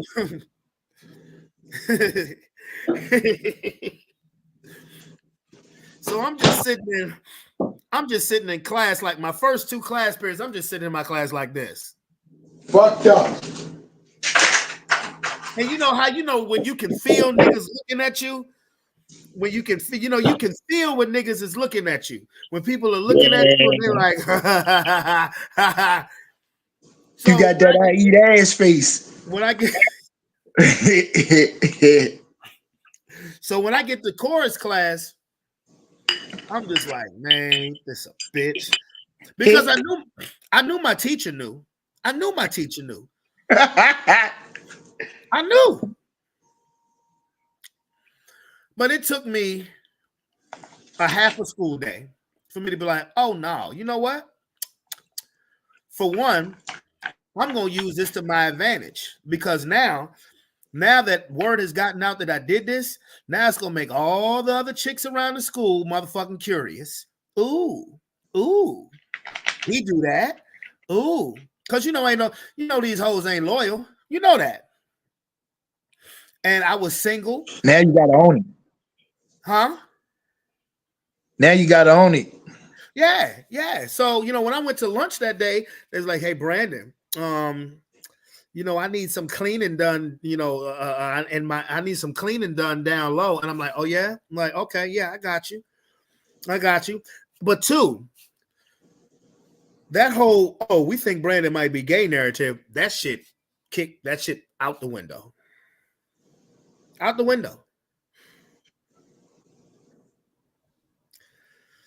And I would hear these jokes. Hey, Brandon, I got an all you can eat. I got an all you can eat buffet. And I'd be like, what, fish special, bitch? Ooh. I'm serious. Look at this nigga phone disconnected. So I could understand Shannon Sharp if indeed he had a motive, to try to kill those zesty rumors. Because look, I lived that myself. And like I said, I used to do some wild shit. Motherfuckers will tell you, I used to run around the fucking hallway fucking naked. Damn. Mm-hmm. I was a wild nigga, bro. When it was a Saturday, we was at the school, we had a play to do, and nigga, I came out there I was in the dressing room. I had a graduation gown on. And I had a graduation gown on. I went in front of pretty much the whole cast, the majority of the cast. We was all in the back. We was all in the back hallway near the ROTC room. I had a graduation gown on, nigga, and nothing else.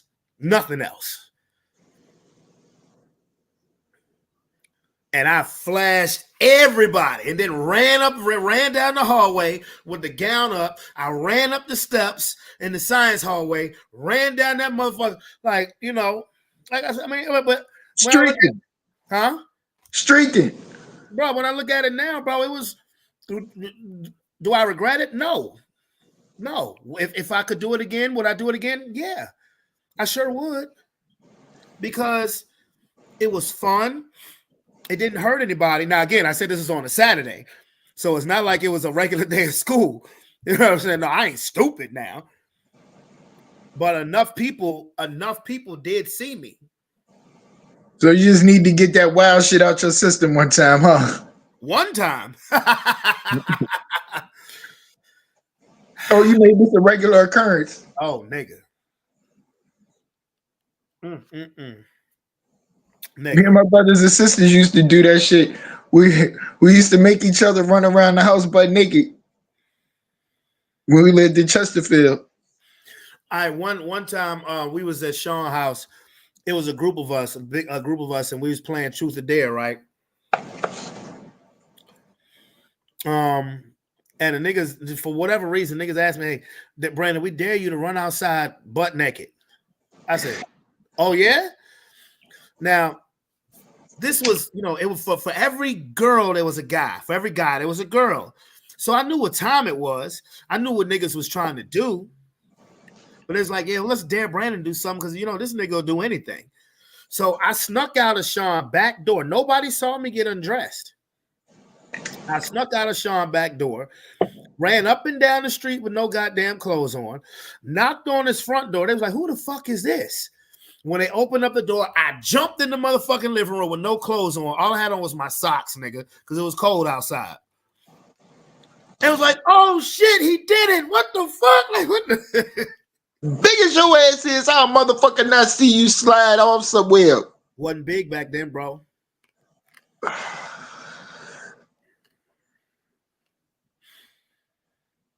Would I do that now? Maybe. Shit. Don't get me started. I be thinking about streaking one time. I can't streak. I can't run. I'm definitely gonna get caught. So Shannon Sharp, bro, listen. You sitting here apologizing to people, man. Don't be apologizing for getting no cheeks. But if you made a mistake and your phone got on IG Live, whatever. Come on, man. That's some bullshit. I ain't never been goddamn smashing X, Y, and Z and accidentally go live. Like, what the fuck?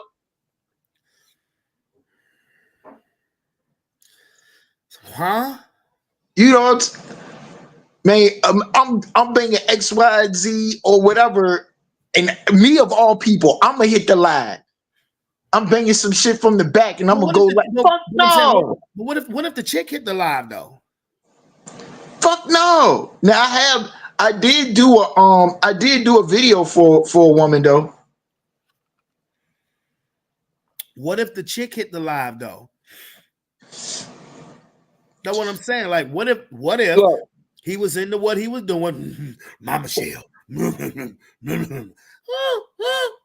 Mama Shell. What if I don't think Ego ever hit the live? Huh? I don't think Ego ever hit the live. No, she definitely ain't hit the live. How you figure? No, hell no. No, I'm talking about Shannon, bitch. What if she hit the live?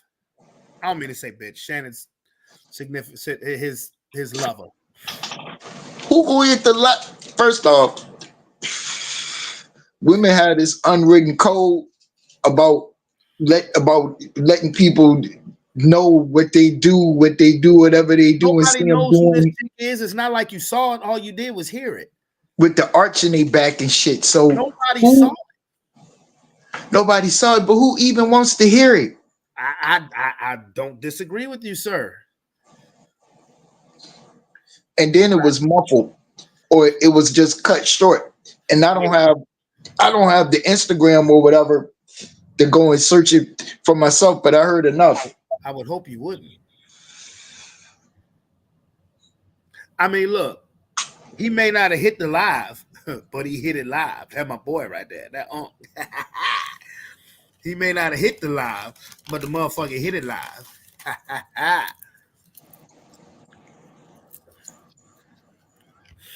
Hey, look, bro. I done done some shit where I was on tape. I knew I was on tape. I done did some shit. Yeah, boy. Yeah, boy. I ate a stripper at a party once. You what? I ate a stripper at a party. Now, see, that's just dumb right there. Why would you eat a stripper? I had fun. You ate a stripper. Ew. That's just dumb. That's just dumb. I seen her on the bus the next week. I bet you. Yeah, so you ate that bus pussy. Ew.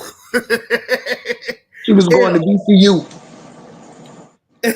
Like, come on, bro. Some places you ain't supposed to put your face, bro. You bang a strip or whatever, but putting your face down there, oh hell no, no. Man, I was a wild ass nigga. I'm running around with ounces of weed, pistol. I go to work. I might dabble. I might sell some pills. What? You sound like he was a criminal.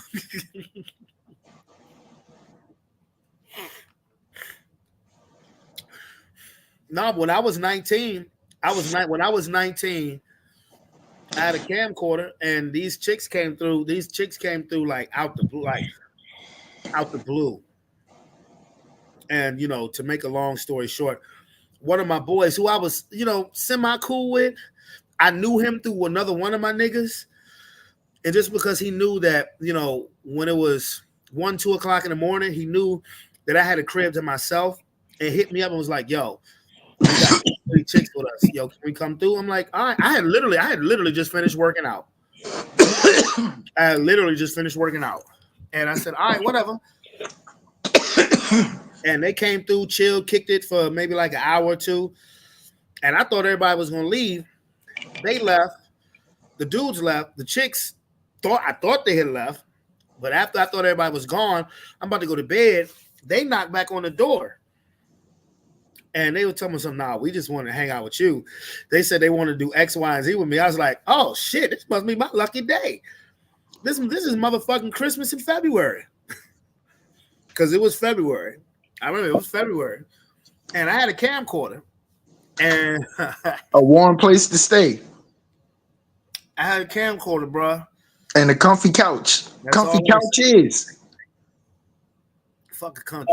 Well, yeah. What? No, I did. No, that was a living room comfy couch, all the way back to the comfy bed area. All that shit, bro. And they paid me because I started stripping for them. Wait a minute. Who the fuck? Wait a minute. Wait a minute. You said what? The fuck? These niggas brought the work. They brought the peas and the carrots to your crib, and the peas and carrots faked them out to come back and make a casserole with you. And they paid. They told me that they would pay me to exotic dance for them. I said, "Oh, all right." You know what? I put on 112 song. I'm a player. I swear, I'm not making this up, bro. So you got strippers. You got some strippers that give you their hard-earned money. They weren't strippers. They was just regular ass chicks. Oh, I got ready to say you a whole pimp. They was just regular ass chicks. But I had my hat like I started dancing for them, and nigga, I cannot dance. I was doing a couple subtle little moves where my clothes would fall off, had my little hat, they throwing dollars in the bitch, and then the rest that was a hell of a night. And the crazy thing is that when they left, the dudes pulled back up. The dudes pulled back up. They was like, yo, you still up? And I was like, I'm sitting there looking tired as a bitch. They're like, what the hell happened? I said, man, I ain't even gonna lie to you, man. Them bitches came back, man. I said, they came back, bro. I said, they asked me to strip for them and shit. They paid me and shit. There was a hat full of money right there. I said, look, there's a hat full of money right there. And they said, you had a camcorder? I said, yeah. They said, you taped this shit? I said, yeah. I said, okay, you don't believe me? Dude, pop that tape in. It was like, oh shit. Oh shit. They was like, yeah, my nigga. Damn. And got paid. God damn. And got paid. And got paid. I was motherfucking 19 years old, bro.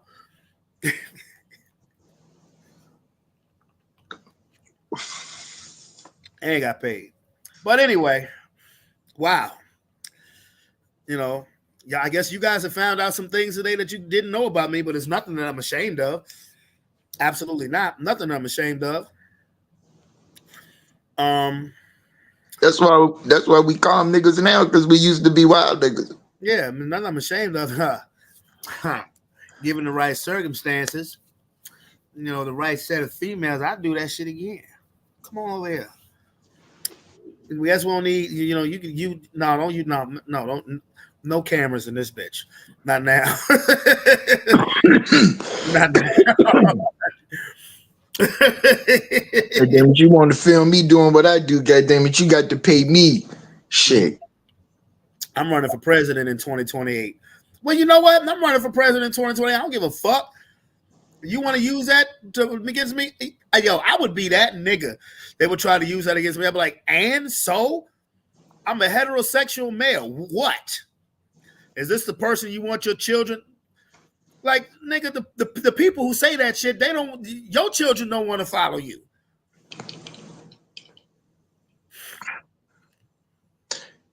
They want you married because the majority of this country is married. So fuck. being married, you're gonna appreciate and hold values that married people have. I am married. I'm married to the single life, baby. Hey. Nigga said he married to the single life. Hey. Married to the street. You heard me? No, I ain't married to the streets. I'm married to the single life. And married to the single life does not have to mean that I'm married to having sexual encounters with multiple women. No, I'm married to the freedom of the single life. But see, that's unfortunately that's what it implies. And now you're talking about giving the leader of the free world. And I'm free, Nick. Fuck it. I'm free. You're gonna put somebody that's single as leader of the free world. They have no responsibilities. They're not gonna do have responsibilities. I have responsibility to the free world. So what you're saying? If every time I talk you cut me off, you take away from what I'm trying to tell you. You're trying to get elected. There's a certain populace that you have to appeal to. The soccer moms, dads, people with 2 and 3 year olds, 2 and 3 kids that are 2 and 3 year olds and newborns. You got to make those people feel comfortable.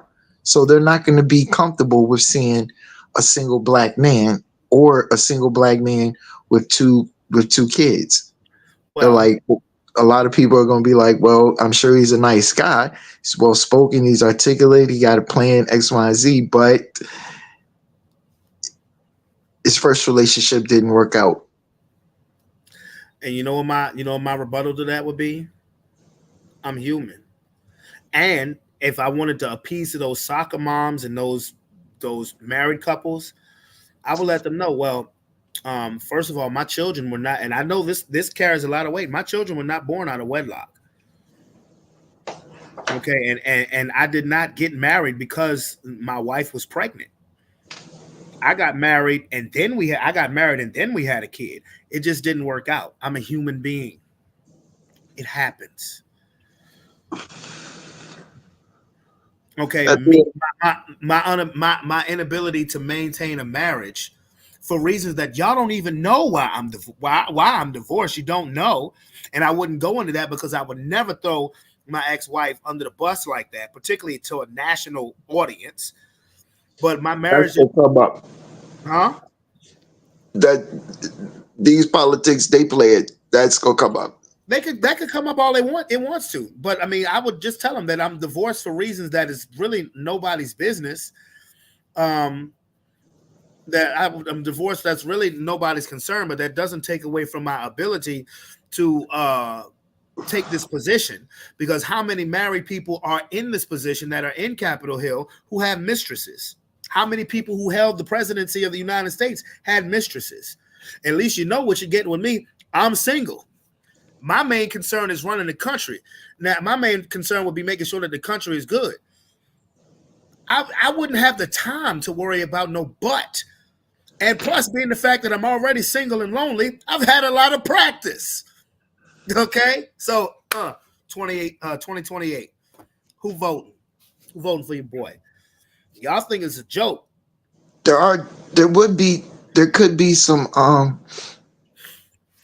there could be some major benefits to having a single president, but it's the it's the relatability to the people that is is always going to be lacking. Absolutely. But I will repeat this again. Marriage in this country is becoming an endangered species because marriage in this country is no longer sacred. Actually, I would push to make marriage a more sacred union instead of broadcasting it because that is something that is before you, your spouse, and God. And again, just because it didn't work out for me You doesn't know mean what's that going to happen? doesn't mean that one, it won't work out for me in the future. And two, doesn't mean I don't want it to work out for somebody else. You know what's going to happen? And you running for president, somebody going to pull you to the side and they going to put something, they going to match you up with something. Oh, they're gonna say, look, this is your wife. Not, I wouldn't say necessarily like this is your wife, but they are gonna, they're just gonna create a situation that what they they're gonna create the situation for you to be with a woman that's gonna help you get elected. I mean, look, bro, a lot of um a lot of money in this country, they have families, right? They gonna hook me up with Becky with the good hair. I wouldn't necessarily say it's a Becky with the good hair, but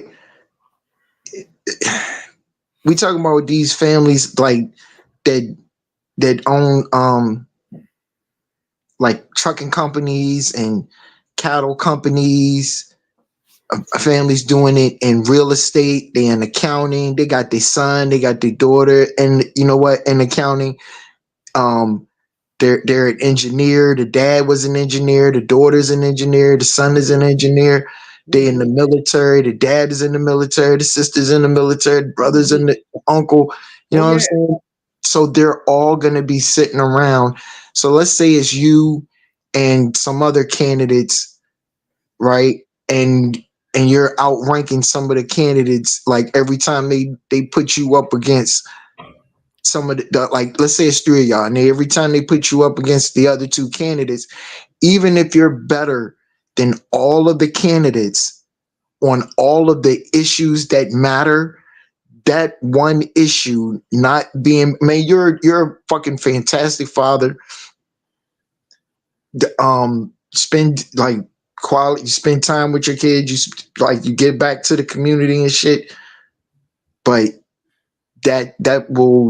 that's gonna be a knock. So I just need you to know, seriously, you running for president, you're gonna, even if you don't want this staff, Well, they want this staff, baby. the group that's gonna surround you to help you get elected, they're gonna put you with a woman. They're gonna put you with a woman. Okay. They can put me with a woman. And guess what? That's when I go into your that's when I go into your conspiracy theory. Oh, this is stage. I don't know this bitch. I don't know this bitch. Oh, I they're gonna wouldn't make sure you don't worry. I wouldn't say this bitch, but I'm like, I don't know this. I don't know this woman. I don't know her. They gonna make sure you know her. Okay. Okay, well, I'm not in a relationship with this woman. I'm a single man. I'm a single parent. How many of you in America They are go single send parents? they go send this woman at you to throw that wop on you Hmm. and get you to lay a baby up in Oh her no. so damn quick. Oh no. Oh You don't even no. know. You don't even know it. Oh no. I'm a different breed. First of all, can't nobody lay no wop on me that'll make me do X, Y, and Z. I'm sorry. Because I know mine Shit. is quality great. Yeah, okay. Okay. Man, let me tell you This something. this why Nay nobody Nay. is going.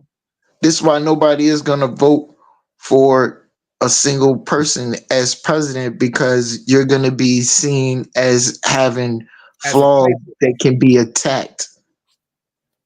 and again, sir. See, Not that not that any other man can't be attacked, because obviously these presidents having wives, it ain't stopped Bill Clinton from getting his dick sucked. But the the assumption is that if you're married, you're solid, you got family values, you're not out getting your dick sucked, cheating on your wife and shit, even though we know most of them are. Go back to what you just said. You said cheating on your wife. So that means if I'm single, let's say I am going out and getting my knob polished. I'm single. I have no responsibility to no woman, even though you know that's not my style.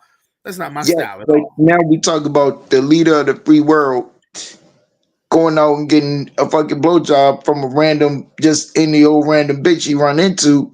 Why don't you settle down and be respectable and find a bitch and put a ring on her finger and look presidential running the country? That's I'm gonna look presidential with these hoes, nigga. No, I'm just playing.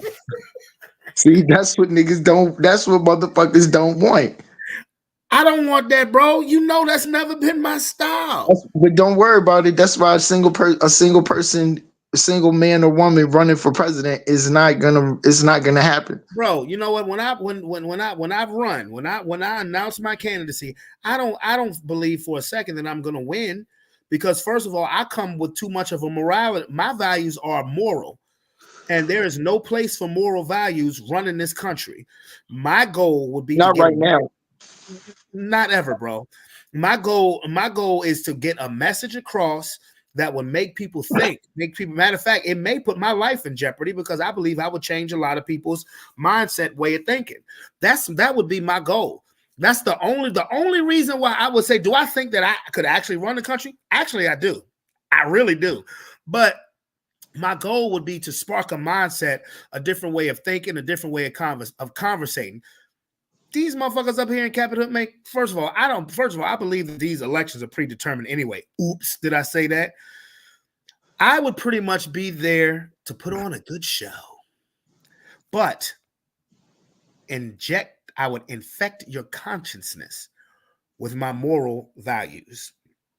Oh no, Alicia, you ain't miss a hot topic. Rob said he ate out. I'm just saying. I said what? Rob said he ate a stripper out. Yeah. Yeah. See?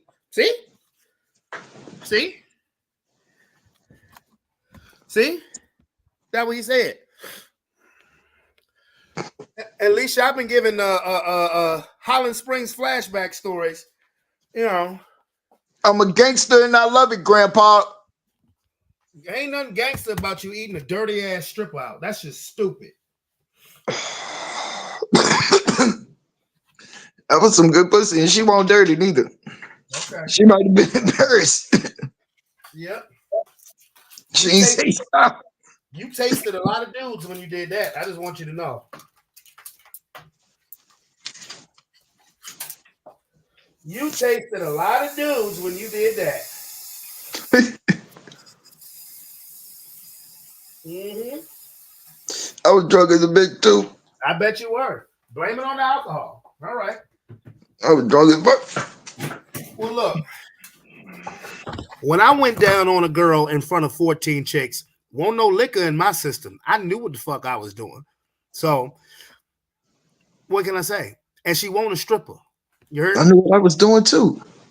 I know you knew what you was doing, you nasty bastard. Hey, nasty bastard. I want that. My shit is worth some shit. Remember, the people called me to do something for the people. Okay. And I put it on the people. Okay. And she left that motherfucker. Old girl called me over and said, "Yay. What's his name? People over here said she needs some." So I delivered the Okay. Mm-hmm. This man went over there and ate out who he thought was sexy red, and it was just sexy dead. That's nasty. No, I could tell you that story offline, but yeah, shit. My Gucci pang, my booty home round. Ugh. I put the Wayne Fang Dougal down on the get man. The what? You put The the what? Wayne Fang Dougal. Hash Robert goes low on a stripper. Hashtag He said, "Oh gosh, Google. Alicia." Hashtag Wayne She said, "Oh gosh." She gave Rob that Oshkosh Buash. She said, "Oh gosh." Rob hit it with that Oshkosh Buash. Shit. That stripper probably used to have a penis. That's lies. Oh, it is it? Okay. But Shannon Sharp was smashing a man, huh? All right then. That's lies. Whatever. We'll find out. That Oshkosh Buash. I know I ain't running around. Like you stripper. That Oshkosh LL Fubu. That Oshkosh. Calling myself Robinita. All right, Roberta. Yeah, I ain't know Roberta. So okay. Why you gonna Shay? That Oshkosh Buash. She love you, B. Why can't he just be Shannon? Everybody know, like what's that got to do with you eating a nasty ass stripper? Stop trying to change the subject. Nasty stripper, you. That Oshkosh. You worried about me eating a nasty stripper? I can hope. This is another story. What nigga? I done took that J. Sergeant Reynolds money and was goddamn pimping it. I had 2 broads at the same time, nigga. He was licking their popcorn shrimp. That's nasty. Yeah, I had one. I had one riding me and one riding my face, and then I had them switch. What? Don't play with me. I'm not, nigga. Trust me. I ain't the nasty stripper. I'm on that good cushion alcohol. Blow my gone. Okay. Popcorn shrimp. Yeah. She said, "How?" Shit. I'm James don't do it. Don't set it up. You see how long my name is? James Standback. That's all. It's all right. Okay. Put the conversation on the what they call me. I'm a musician. They call me Dr. Grandstaff. You got jokes. I have a bitch out here like Tua. Goddamn, shaking this shit. Rob fucked 70-year-olds. Okay. Hey. He about to admit it too. Hell yeah.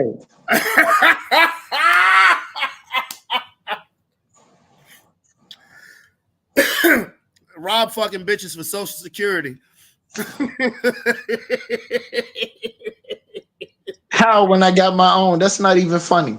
Well, extra. Hey, the more the merrier.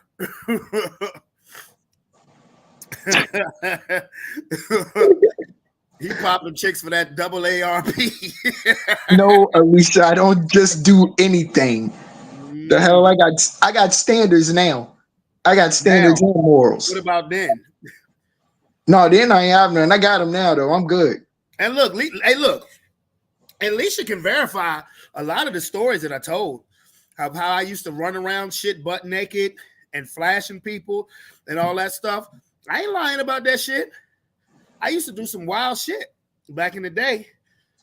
And somewhere inside of me, pause, that wild nigga still exists. He's just waiting to break out like a beast inside of me that just wants to just break out of this thing and just say, Rah! I'm back. Get you a drink. Nigga, nigga, too late. Leisha, you can put this in the chat. Didn't I used to do some wild shit? See, there you go. Leisha can't even tell you. She didn't even tell you by the time that I was acting like a hoe in the middle of Broad Street, and I mean in the middle of Broad Street, in the dead middle of Broad Street, when I had my shirt tucked in and I was acting like a hoe. Mm-hmm. Yeah, you ain't cut up till you cut up on Broad Street. I mean, in the middle of the street. Oh boy, I had motherfuckers in the whole. Fuck the traffic in the whole middle of the street. I had motherfuckers beeping their horns and everything. See, boy, that game truth or dare is a motherfucker, boy. I got to fighting with a nigga on Maury Street in the middle of the street.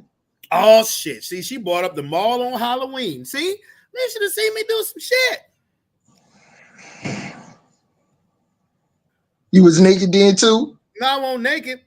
I put a wig on. I dressed like a bitch. I dressed like I was looking like Medea in that motherfucker. I was looking like Medea. It was all cool and funny until these two young little niggas came up to me. Oh, she's pretty. I put my real Tyler Perry voice. I said, nigga, get your ass up out of here. And they ran. Ah! Yeah.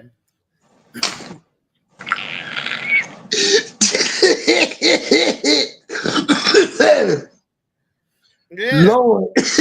Y'all who in the chat remembers Fairfield Commons Mall? Yeah. I remember them all. Mm-hmm. Yeah.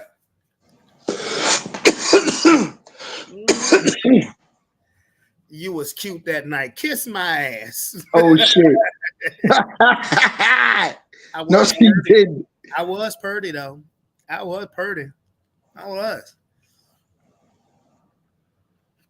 Mm-hmm. Until some people with penises thought I was pretty. Then I was like, nah, we gotta go. He said, we gotta go. I took them high heels off. I said, we gotta go. Oh, I'm sorry. I guess that makes me gay. May please cut it out. Cut it out.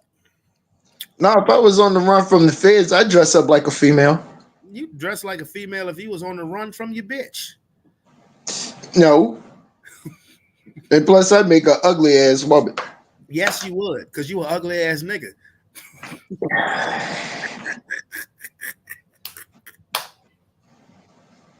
I'm sorry. Oh, you reading these comments? You finding more out about how I was? Yeah. Yeah, I'm reading the comments. Mm-hmm. Motherfuckers think I look like a woman because I had nice legs, but that's the only way it would work. Okay. Well, from years of running track, I guess as well. That's from my legs look so good from years of sometimes I was in positions where I had to do squats so I could hold right here. Anyway, let's talk about this presidential debate, shall we? Cheerleading. The presidential debate / conspiracy theories. We over 2 hours in, and we now just getting to the presidential debate and conspiracy theories with Robert fucking Chandler. Okay. This has been a very adult show tonight, I must say. And if there's anybody watching who I would happen to see at my job, all right. Anyway,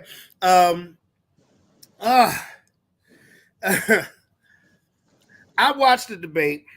Really didn't plan on it, but I just did. The shit was just on. I saw two people who are full of shit. But I saw one person who could not control their emotions at the beginning, be it Madam Vice President. And then we got on one topic where everything, the tide turned and everything switched. And then we got a former president who got very defensive, finger pointing, not much of a plan. Again, I would not endorse either of these people, but I did see one person there that did bring up actually a plan and another person there who was throwing shots. That was my opinion. Now, I'm pretty sure that Robert is about to tell y'all that it's staged and we're watching a movie and all of this other stuff. I'm just telling you where I stood from my vantage point. If you ask me, once it got to that abortion topic of the debate, Trump got smoked because everything became personal. I mean, and to a degree, to a certain degree, that was pretty much what you were gonna see. Pretty much both people saying, "You ain't shit. No, you ain't shit. No, you ain't shit. No, you ain't shit." So, either way, if they do have another debate, I will not watch. I've seen all I needed to see to make me change nothing about my stance on how I feel about this election. So, go ahead, sir. So, and you can Google this. I won't, but go ahead. ABC. The people are not happy with the presentation that ABC presented. The moderators. The moderators and ABC overall. I agree with you with that. I did not like. I thought the moderators did a bad job. I did. Then they felt, and a lot of people are feeling like it's a three. It was like 3-1. 3-1. Yeah, I didn't think the moderators did a good job. There were several times that she just outright lied, and I was just watching a program where she said there are no troops in an active war zone, and troops were in the active war zone filming themselves. They all had phones and they're all recording themselves. If there are no troops in the active war zone, where are we now? These nuts. In the active war zone. So, and that's what bothers me. And it's the lies. It's the lies. And then they are perpetuating the lies with the media. And people aren't able to get the whole truth. If you could get the whole truth, even if you didn't like it, it'd be better. But see, since you can't get the real truth, I guarantee you, everybody in the chat, if you knew the whole truth, and I'm not talking about, let's skip the color. Let's skip the names. These are the facts.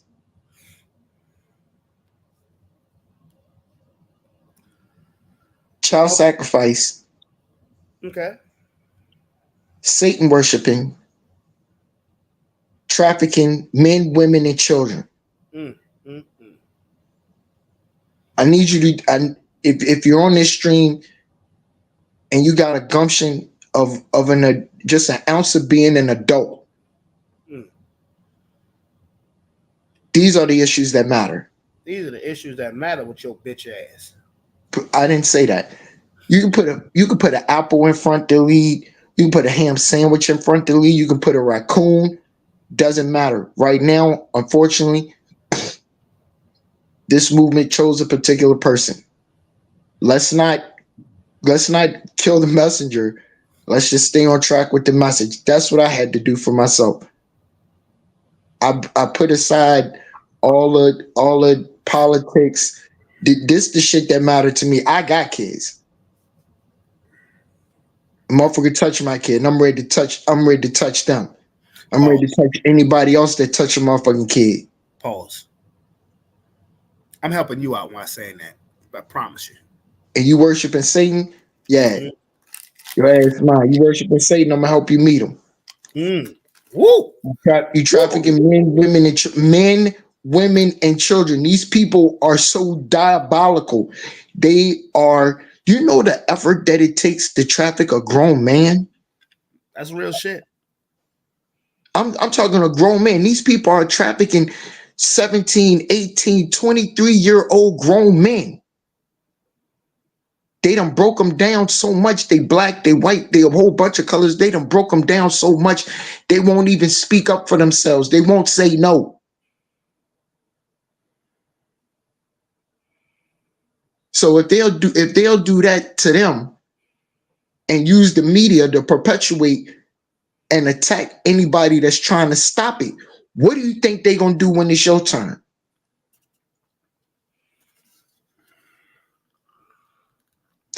What if what if you went to one of these bars? And this for everybody. What if you went to one of these clubs? In fact, what if you went to this club, this 504 club, where everybody gets shot at lately, What's it? up here What's on it Broad called? Street? What's it Huh? called? What's it called?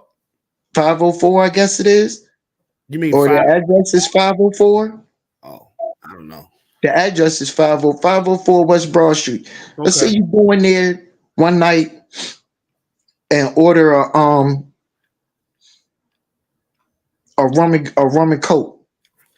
Hey, Something wind up in your drink, you wind up fucking passed the fuck out. Like your drink didn't go, the bartender handed it to you, you had it, it was in your hand. you sound like you on some Taken shit, like the Liam Neeson movie. Yeah, but motherfuckers don't. 800,000 children go missing every year. I think he means That is a 500. national emergency. That is. 800,000 people go disappearing, and a motherfucker don't give a fuck. Do you see? You gotta see the way that they clouding the issue. They got you worried about Donald Trump and Agenda 25, and you're not paying attention to the 800,000 children that go missing every year. Can I What the ask? fuck are you doing with 800,000 children?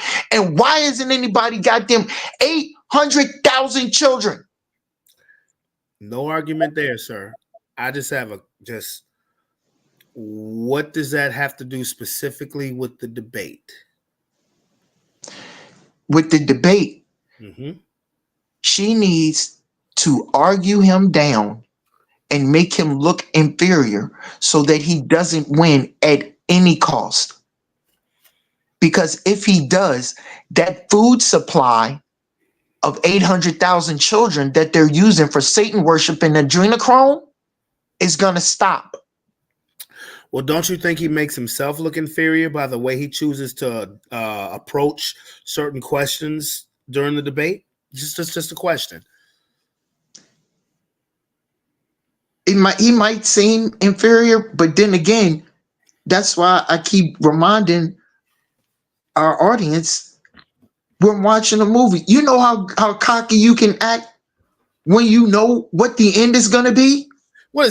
See, that's when you look, because you almost make somebody sound like that they're God, like they're the Alpha and the Omega. Don't look at Trump as the Alpha and Omega. This I is a don't. military operation. The military is running this. The military is running this from the background, and you can go to my Facebook. I posted a picture. I posted something where I took 4 different pictures, all with Q drops. Um you got Biden wearing a Trump hat. You got Biden hugged up with kids, all with Trump shit on. Q's everywhere. I saw that. That looked like the most Photoshop shit. I saw it. That shit's not Photoshop. It's a big ass fucking com. What part of this aren't you gonna get? Y'all keep saying I'm yelling and I'm screaming. You keep getting slapped with the truth. You getting angry. He got all these felonies. Why he's still running for president? And you got somebody that's telling you the shit so you can calm down and help you see your way through it. You're watching a movie. They're not promoting the fact that he's white and he's rich and he's got these felonies and he's still running for president. They're highlighting the fact that the government is so corrupt and they bring these fake charges. These people took they made up a bullshit state charge and then supercharged it and tried to make it a federal charge over Supercharged. nothing. What are they, Transformers now? Supercharged. What That's is what they that? did. You can't take a state charge that you just made up off just the skin or the black on the paper to make another charge and then use that scant bit of case that you done pulled together to try to serve it to the. That's what they did with Trump. Now, this is not about me defending Trump. I'm talking about the judicial process. The What what? they're trying to highlight is that if they can do it to him, they can do it to you. He's not guilty of none of that shit. You're trying to highlight the what? I'm highlighting the um Come on. 534. No, no, not 534. Um, Inquirer mind want to know what you highlighting. it's highlighting how corrupt the judicial system is. You can't take a state charge and it won't even a real charge. Bro, I'm a black man. I know how fucked up the judicial system is in this And country. that's what they're pointing out. By charging Trump, the judicial system is messed up by charging Trump when they've been falsely charging black men for decades for shit. But it takes Trump to get charged to realize how fucked up the judicial system is. Is that what you're telling me? See, you still seeing it from the color aspect, and I'm not No, I'm not I'm gonna argue asking with. you a direct question. I'm not gonna argue that with you, Brandon. I'm I'm not. not gonna I'm argue not with you. I'm arguing. not gonna argue that with you. No, look, I done tried to have this conversation with you, but I'm gonna have to argue, and I'm gonna keep having it with you. Unfortunately, there's a certain point in time in this you're gonna have to pick a side of the fence, and don't worry about letting a little bit of being a black man go, because you're not going into slavery. Okay, you're not I going into wasn't talking slavery. about that. I was just asking you. I was asking you a direct question about the. You asking me a direct question, but you're trying to deflect from what I'm telling you, and that's rude. I'm not deflecting nothing. I'm not deflecting anything. I just said I know that the judicial system is fucked up. Why does it take Trump getting convicted of stuff to realize that the judicial system is fucked up? Is that what you're telling me? That's a direct question. I'm not being rude. I'm asking you a question. No, but you're posing it. You're posing it in with a lot of racial overtones that don't even need to be had. But again, I understand where you're coming from. Some people need to see that. Some people don't. Some people are seeing it another way. We can there are plenty of different stories running around.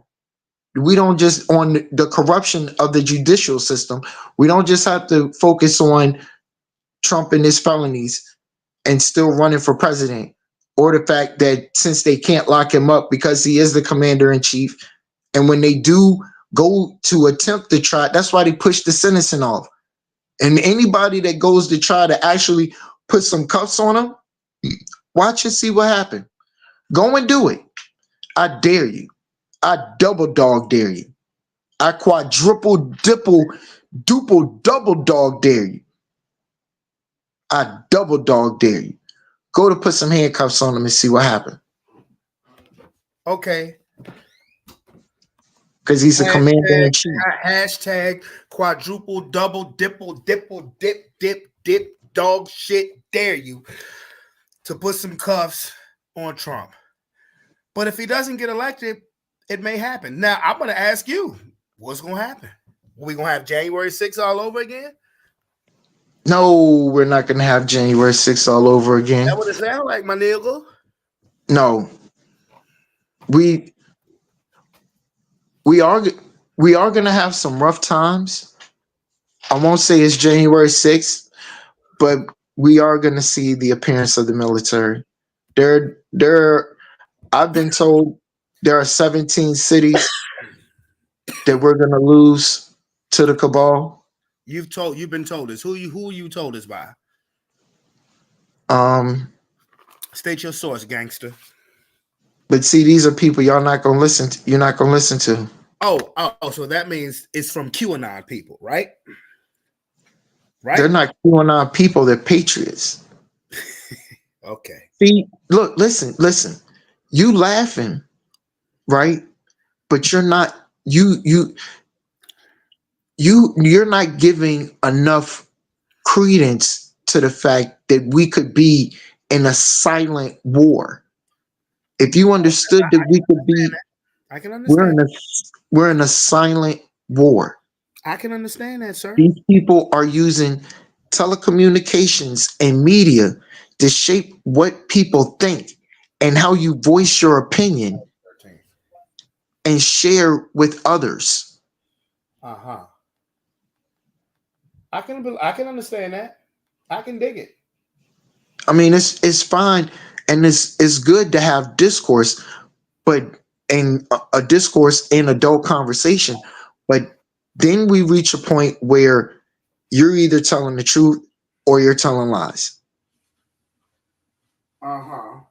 And if you're telling lies and putting spin on the truth and trying to deceive people, now we get past where you're just sharing your opinion and I don't like it to treason. You see what I'm saying? Mm-hmm. Some of these people like they've gone over like what you were saying with the two moderators. All right. Well, I've also been told that whole thing was CGI, but and then well, come I mean, on, again, I've told you this. her her neck was coming, her neck started Her coming neck, her neck was coming. was coming loose Oh, because that was a mask. I didn't. I didn't look that deep, but okay. So again, I don't like either candidate. They all speak a bunch of lies. Hey, I want to get your vote because I want you to vote. I want, if I'm your president, I will do this, that, and the third, which is the backbone of this country. Kiss my ass. Matter of fact, kiss the backbone of my ass. Y'all full of fuck out of here. CGI that to all them, both of them fuck niggas. This is the backbone of this country. Kiss the backbone of my ass. Towns 2028. Now, vote for a single nigga. Okay. That when you, if we gonna find out some, see, people don't like doing the uncomfortable. You should appreciate me saying that. Who don't like people doing the uncomfortable? I said people don't like doing the uncomfortable. They don't. As I said, you should appreciate me saying that. Saying what? People don't like doing the uncomfortable? Yes. Brandon, how many times you play spades with me? Oh God! Why do you bring the spades reference up every time? I I played spades with you a number of times, sir. A number of times. You need to come over here so we can play again. But when I was in the shelter and Trump got elected, and I seen because we had never seen that. He had when the military rode out behind him while he was talking, Mm-hmm. and they had different insignias on their hat, Mm-hmm. on their headgear, Mm-hmm. and they rode out, Mm-hmm. and they rode out while he was still talking. Mm-hmm. So first, they rode out while he was still talking, because you don't never turn your back Mm-mm. on the president while he's talking. Mm-hmm. So when they rode out, they didn't need his permission to send them to go do what he told them to do. That was a visual for the cabal and for the free world to see the military moving in silent in action. Then when he put the country in the continuity of government, when he gave that speech about going home peacefully, several words in that sentence, in that phrase that he spoke, he put the country in the continuity of government in silent So everybody isn't all up in arms. Oh, Trump's trying to take over. Da da da da da. It's all coming out. It just it's all starting to come out. If you go to my Facebook page, you can bring it up. He just did a cease and desist after the debate. He crafted something and posted it. Did a cease and desist. Another way that we still in the continuity of government. Them executive orders. Executive order 13848 got extended again. Who extended it? What is 13848?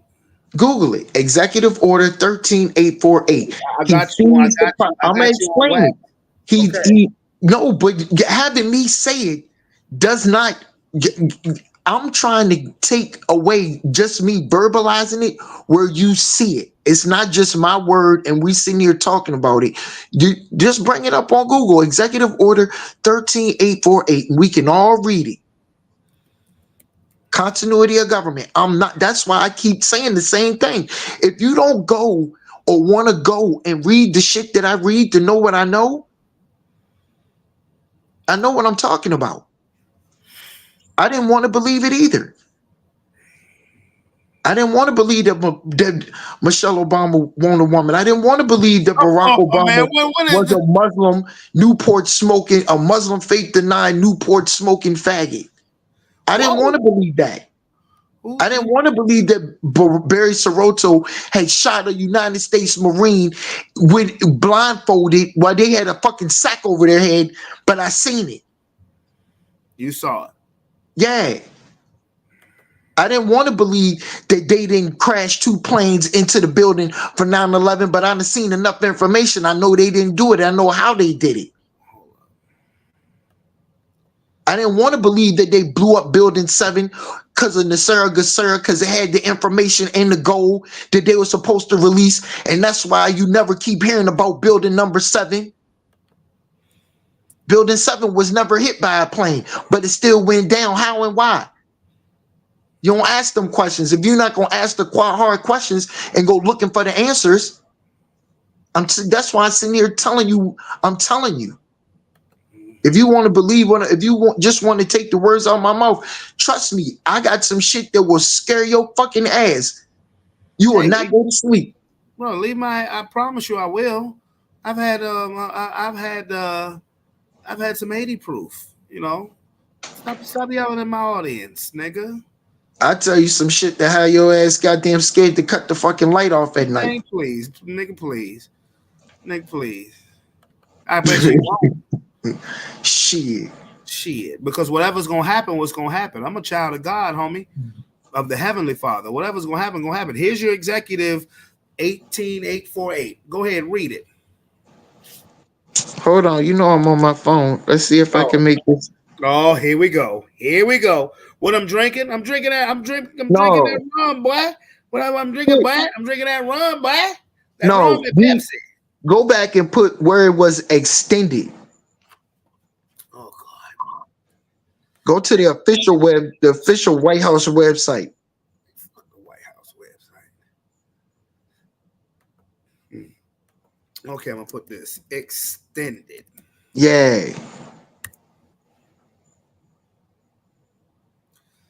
Okay, this is telling me the same shit. No, go right there. WhiteHouse.gov. Go back up. Right there. Notice on the continuation of national emergency. There we go. There we go. Now this official. This official. All right, go ahead.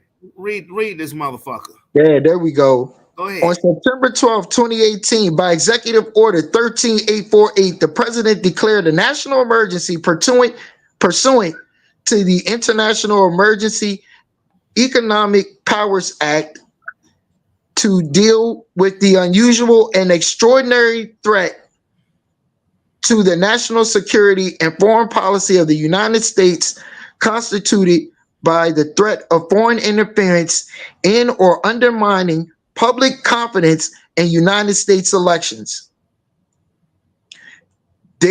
Although there has been no evidence of a foreign power altering the outcomes or vote tabulation in any United States election. Foreign powers have historically sought to exploit America's free and open political system. In recent years, the proliferation of digital devices and internet based communications has created significant vulnerabilities and magnified the scope and intensity of the threat to foreign interference. The abilities of the ability of persons located in whole or in substantial part outside the United States to interfere in or undermine public confidence in United States elections include through the unauthorized accessing of election and campaign infrastructure or the covert distribution of propaganda and disinformation continues to pose an unusual and extraordinary threat.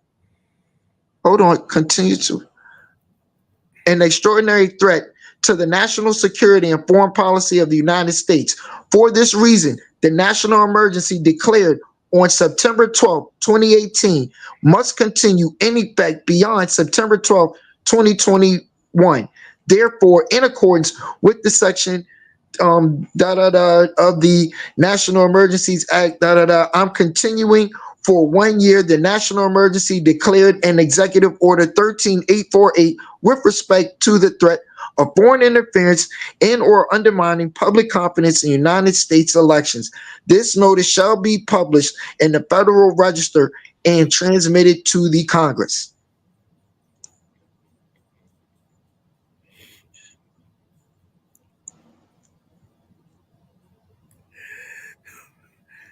Well, for starters, I was looking to see where da da da da da was written on there. I'm just saying. Okay, I won't take any time to read all that. But basically, and thank you, you're in a continuity of government. Now you got to ask yourself, who is these? None of these, I got to give my eyes a rest because I'm holding this phone so close. Okay. Wait a minute.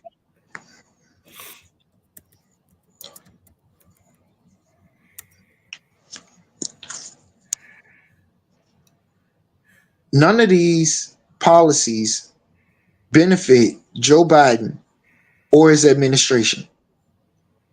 Why is he extending them? That is paramount. If you understood what I was just allowed to read to you, those policies do not work in the benefit of his administration. They're the cheaters. They're the ones that are cheating. And this EO is to catch them. I got another one I can read to you about seizing her property and child trafficking. About child trafficking? Yeah. This is how you know Trump is still in charge. He's the commander in chief. I don't want to make this the Trump show, so I'm trying to show you the laws and orders. I just read it to you.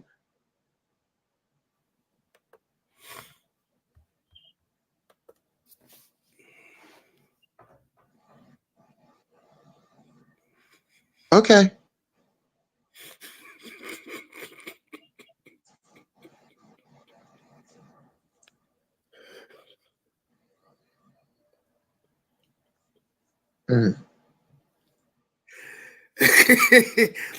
I thought you needed to give your eyes a rest, sir. Right. I was just curious if your eyes was gonna if your eyes was gonna take that exercise. Matt, what did you say about child trafficking? I I can just pull that told up you. too. It's I another can pull that EO. up too. Huh? 13. I think it's 13818. Okay. Okay. All right. And the reason we're reading this is not my opinion. You're going right to the whitehouse.gov website. This is information you can find for yourself. We're doing it right here together. Pause, sir. Just because I'm dressed like this does not make me a garden tool, sir. I appreciate doing anything with Alicia. Oh, hey, Alicia, you heard that? And read what else is on the screen. He just called you out. Ooh, Oh no, we you have an heard adult that? discourse. What are you talking about? Uh, We on adult a what podcast course? together. We're having an adult Oh, conversation. adult conversation. Yes, we are. Uh.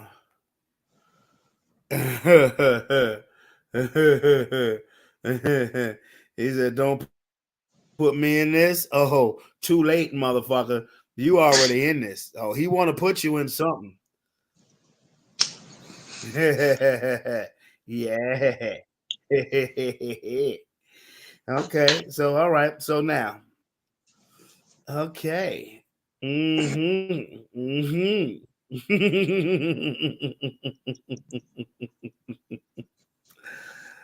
Oh, I'm just saying. Okay.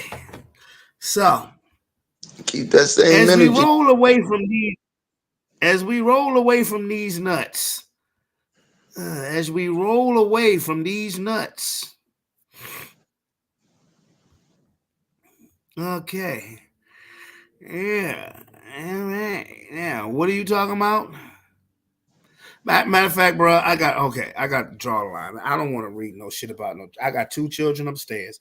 I don't want to read shit See, about no damn that, wait a traffic. minute. But what did you just tell me? Sometimes you got it. I should appreciate. Oh, okay. All right. Okay. That's cool. Yeah, truth. You got it. You got it. Okay.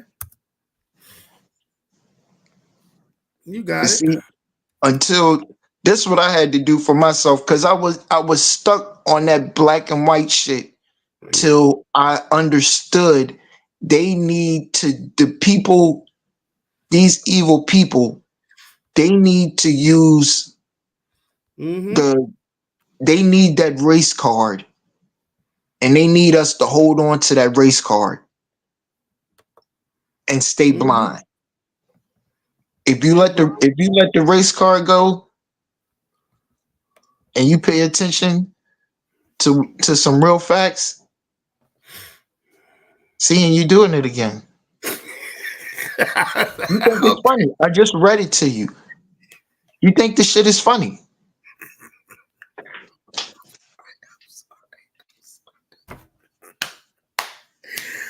Laugh. All right. Now, what is Remember, this why one you called? laughing? Why you What is this one laughing? called? 800,000 children go missing every year, What Brandon. is the name of the executive order? EO 13818. All right, oh shit, I don't forgot how to spell. Just Okay, put EO 13818. 13818. Okay, I got you. Okay, I got you. Ooh, this says executive order 13818, blocking the property. Bingo. Right. Okay. Okay. Let's see what we got here. All right. All right. Well, you gonna read this one too? If you want me to. You are, nigga. I don't feel like reading nothing.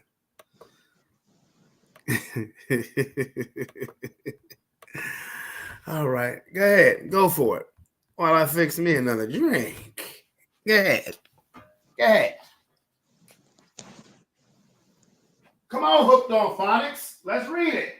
By the authority vested in me as president by the Constitution and the laws of the United States of America, including the International Emergency Economic Powers Act 15, United States Code 1701, the United States Emergency Act, the Global Magnitsky Human Rights Accountability Act,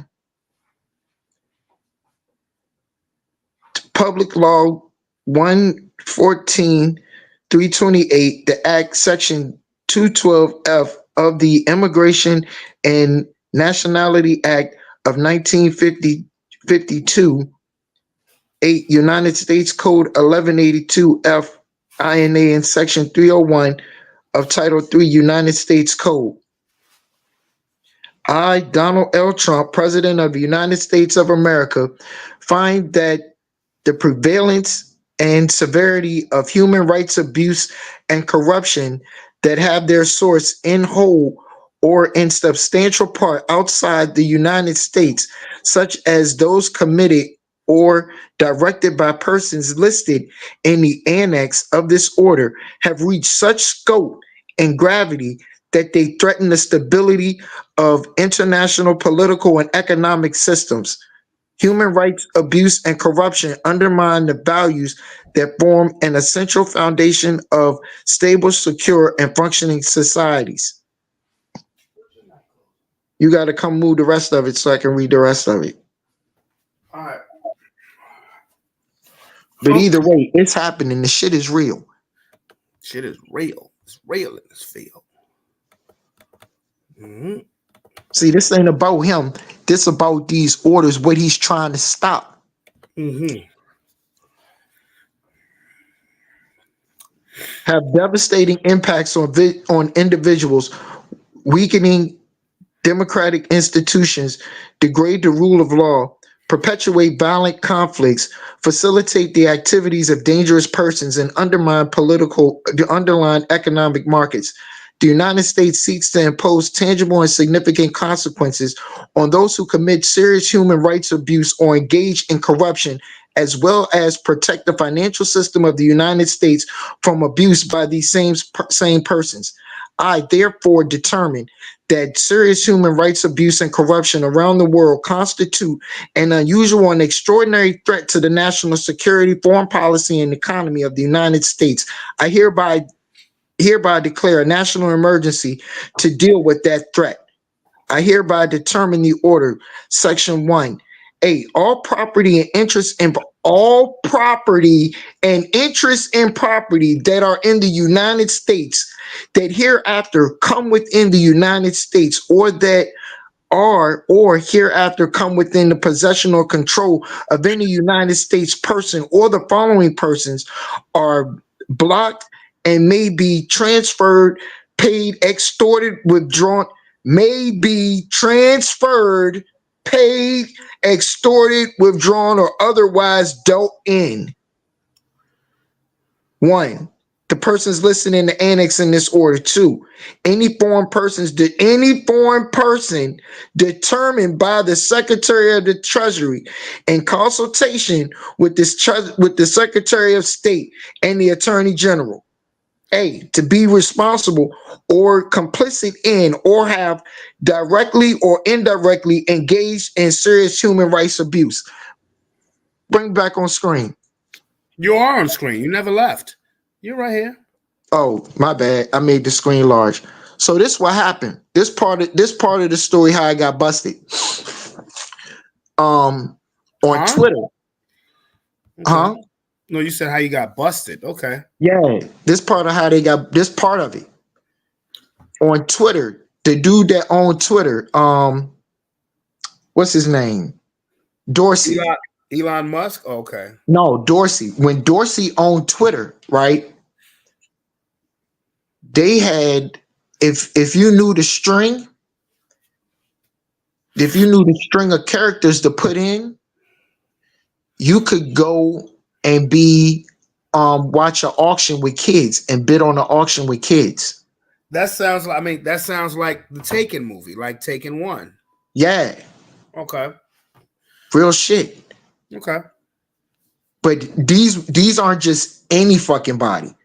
I'm talking about A-list motherfuckers. No, yeah. I mean, these were rich motherfuckers who had yachts and all of this other shit. Politicians, actors, musicians, business owners, sport league owners. Understand. Robert Kraft. Robert Chandler. Buying kids. You shouldn't have followed up with that. I was just joking, bruh. No, see, you're joking. I'm not. I clearly. We're talking about kids, goddamn it. Yeah. Yeah.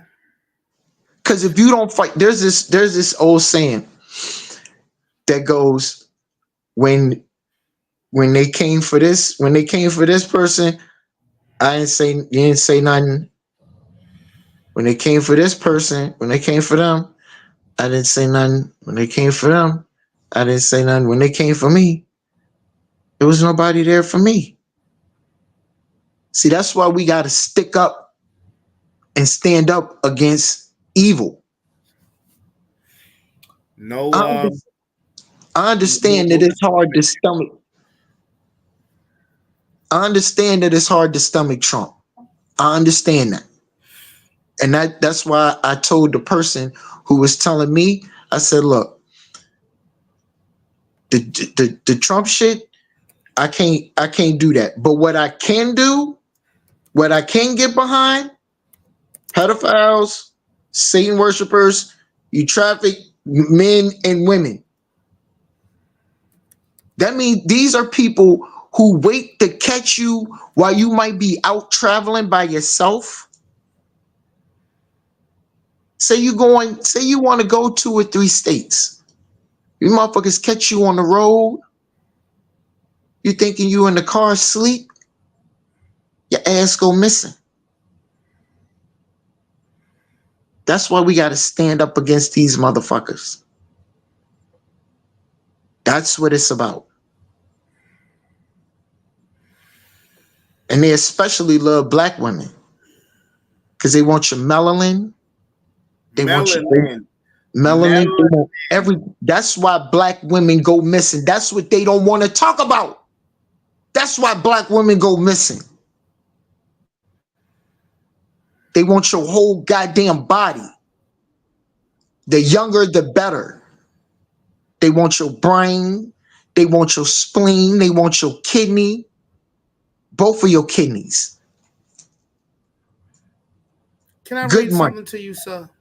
They want your eggs. They Can I want your read ovaries. They especially want your ovaries. can I read something to you, sir? And you wonder why you wonder why you say, well, you joking, I'm serious. Okay. I just Because I've read to read this. you. You can read that to me all you want to, sir. You can read that to me all you want. But this is why I don't take the same approach as you. The wicked run when no one is chasing them, but an honest person is brave as a lion. When a nation sins, it will have one ruler after another. But a nation will be strong and endure when it has intelligent, sensible leaders. Someone in authority who oppresses poor people is like a driving rain that destroys the crops. If you have no regard for the law, you are on the side of the wicked. But if you obey it, you are against them. Evil people do not know what justice is, but those who worship the Lord understand it well. Dude, again, I approach things differently from you. There is nothing to approach, Brandon. This is now what I just read. That's not my opinion. That's you just read stated facts. We're in a military operation. What I For just you read had and nothing to do anybody with else the that can't military. accept that, then that's just fine. But that's all I can point out to you every single time that we're in a military operation. So if you Bro, can't accept it coming from my voice and you got to hear the EBS come off and you go off and you got to see people actually take the mask off, then you wait for that. But that's why I'm here to warm you up so you're not like you and other people aren't freaked out. bro, Because the phrase is called cognitive dissonance. So I want to help a lot of people with that. Because when you come to terms with the truth, when the truth and your perception of the truth have to converge, it can be dangerous. When I had to come to terms with the truth, I stayed in the house 3 days. bro, what I just I didn't said, leave the house. Do you hear me? I stayed I in my hear house 3 days. 72 whole fucking hours. I did not come outside. I don't even think I think I might have glanced at the phone a couple of times. I didn't come out the house for 3 days, bro.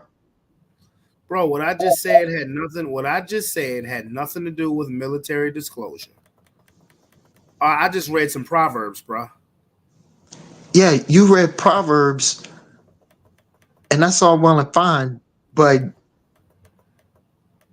hey, do what you do.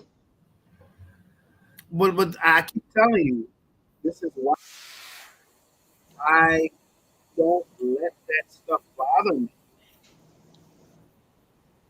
I hate the. I mean, I don't know what to say about the fact that it bothers you.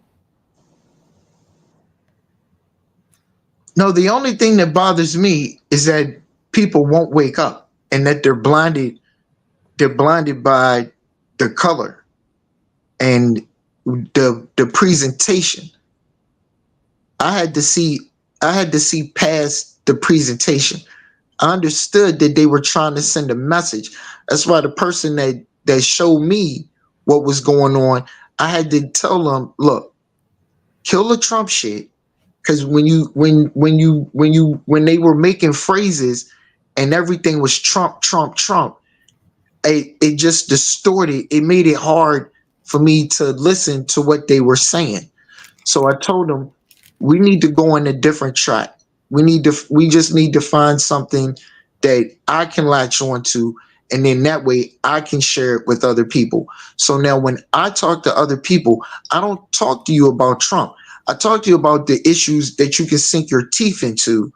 Cause see, trying to talk to somebody about Trump, if I'm trying to talk, and not to be an asshole, even though people think that I'm an asshole, but there's a message that I'm trying to get across to you. So I am a little aggressive about it. A And I little. don't want to give the floor back because it's imperative that we get this message out. And it's not being a fucking Trump supporter. I just read to people, I read to people, we have children missing. These people he made fucking executive orders snatching their property. He made executive orders pointing out how they stealing our elections. You sitting here laughing in my face, people laughing at Trump. Damn it, these people are fucking attacking us. These people are fucking attacking us, and motherfuckers is asleep. I'm awake. I'm woke. Woke than a motherfucker. I just approach mine different from you. I just approach mine the way I decide to deal with it doesn't have to be the same as yours. And I will show you again, sir. Like, you don't have to show me anything, Brandon. I'm showing you this because I feel like it. Okay. Now, what does it say? Just listen. Tell you that the earth is given into the hand of the wicked. That's why the Bible says, love not the world, neither the things in the world. If any man love the world, the love of the Father is not in him. Now, why does it say that? Because the people who rule this world are wicked. And if you want to live like weak. You have to become wicked. That's weak, Brandon. That's weak. I just read you the truth. You trying to go to Bible scriptures. Now you know the truth. Now you have to act. See, that's what you didn't want. I'm not going to Bible scriptures to now you have to choose which side of the fence you're gonna be on. This ain't about being a Trump supporter. I'm not asking you to be a Trump supporter, but I am asking you to choose whether you're going to support, whether you support pedophilia and child sacrifice, Satan worshipers, I don't, and traffickers. So if you don't support Satan worshipers, pedophiles, and people, who the fuck cares is leading the fucking movement? That's what everybody has to understand. I'm not showing that scripture to combat what you're saying. No, but now it's time to act. Now is if you can't act, or no one's saying go kinetic and get violent. But now you definitely know the truth. Now you know the truth. No, that's what you're up against. Right. Understand that he is taking their property. He's taking their property. He stopped their food supply. They eat people, damn it. Who is he? You're laughing. I'm not even laughing now. Who is he? Trump and the military. So Trump and the What do you military. think? Why do you think 800,000 children go missing every year? They are eating the fucking kids. They're Because it's, eating people. because it's evil going on in the world. You sound like Trump in that debate. They're eating their cats and dogs, and he hates her. Bro, I believe they're two birds working for the same fucking feather. Just because I don't believe things the way you do doesn't mean that my eyes aren't. Hold on, because I can't make my own. I can't make my own facts up. Now hold on. I'm not gonna let you do that. This is your show, but I'm not gonna let you do that. What we just read, both pages. The first one came directly from whitehouse.gov. Whitehouse.gov. I can't make up my own facts. I'm not saying you are. The second one, that was an official enough page. So I didn't make up those executive orders. Those executive orders, they are what they are. They're executive orders. They haven't been revoked, rescinded, or mission accomplished. That means Trump is still the commander in chief. Well, I I'm sorry. told y'all. I'm not voting for your clone. I'm just saying. It's not my. It's your. Who said you're gonna vote? You're in a continuity of government. Okay. Agree with that. Agree with that. You're in a continuity of government. Okay. See, what's hard for people like you and others to understand is the effort to make this look like it's real, and y'all are falling for it. Who is y'all? You don't listen, do you? You no, don't listen. no, you don't listen. You don't listen. No, you don't listen. It's people, it's you and other people. Y'all don't want to support Trump. I didn't want to support Trump either. I don't want to support either of them motherfuckers. So that's why I stopped supporting Trump. But I do support going after pedophiles, Satan worshipers. So and that's what it is for me. If you are after the pedophiles, the Satan worshipers, so basically what you're saying is, if I'm after the pedophiles and the Satan worshipers, if I'm after those people, I have to vote for Trump. That's basically what you're saying. I didn't say that you had to vote for Trump. Okay then. Listen to the word. Listen to what I'm saying. The first thing I want to say to you is, who said you're gonna vote? You're in a continuity. Listen, you're in a continuity of government. They stole an election. The military allowed Biden, or a lookalike, a facsimile of a Biden, to play president, so that they could draw out the rest of the rats. Okay. That is what's really going on. That's cool. And it's been a long process. I can imagine. And it's coming to a close. I mean, first of all, and I'm being so serious, don't ever question, do I support pedophilia? Because I work with children. Okay, but no buts. No, you making it seem like a hard thing to draw that line. It's not a hard thing. You do. That's not a hard thing. No buts. No, it isn't. Well, you're making buts. That's why I have to keep, and that's why I decided to come on your show, because I know damn good and well you don't support pedophilia. So okay, then. I'm asking you, Brandon. Now we getting personal. I probably never done this, but I'm asking you to put your blackness to the side, and if it means goddamn supporting a white motherfucker that you apparently dislike, then you're gonna have to do that in order to go after the child worship, the Satan worshipers, and pedophilia, and people that traffic people. That might be tough for a lot of black men to do. I don't dislike anybody. I don't dislike Trump personally. I don't know him personally to dislike.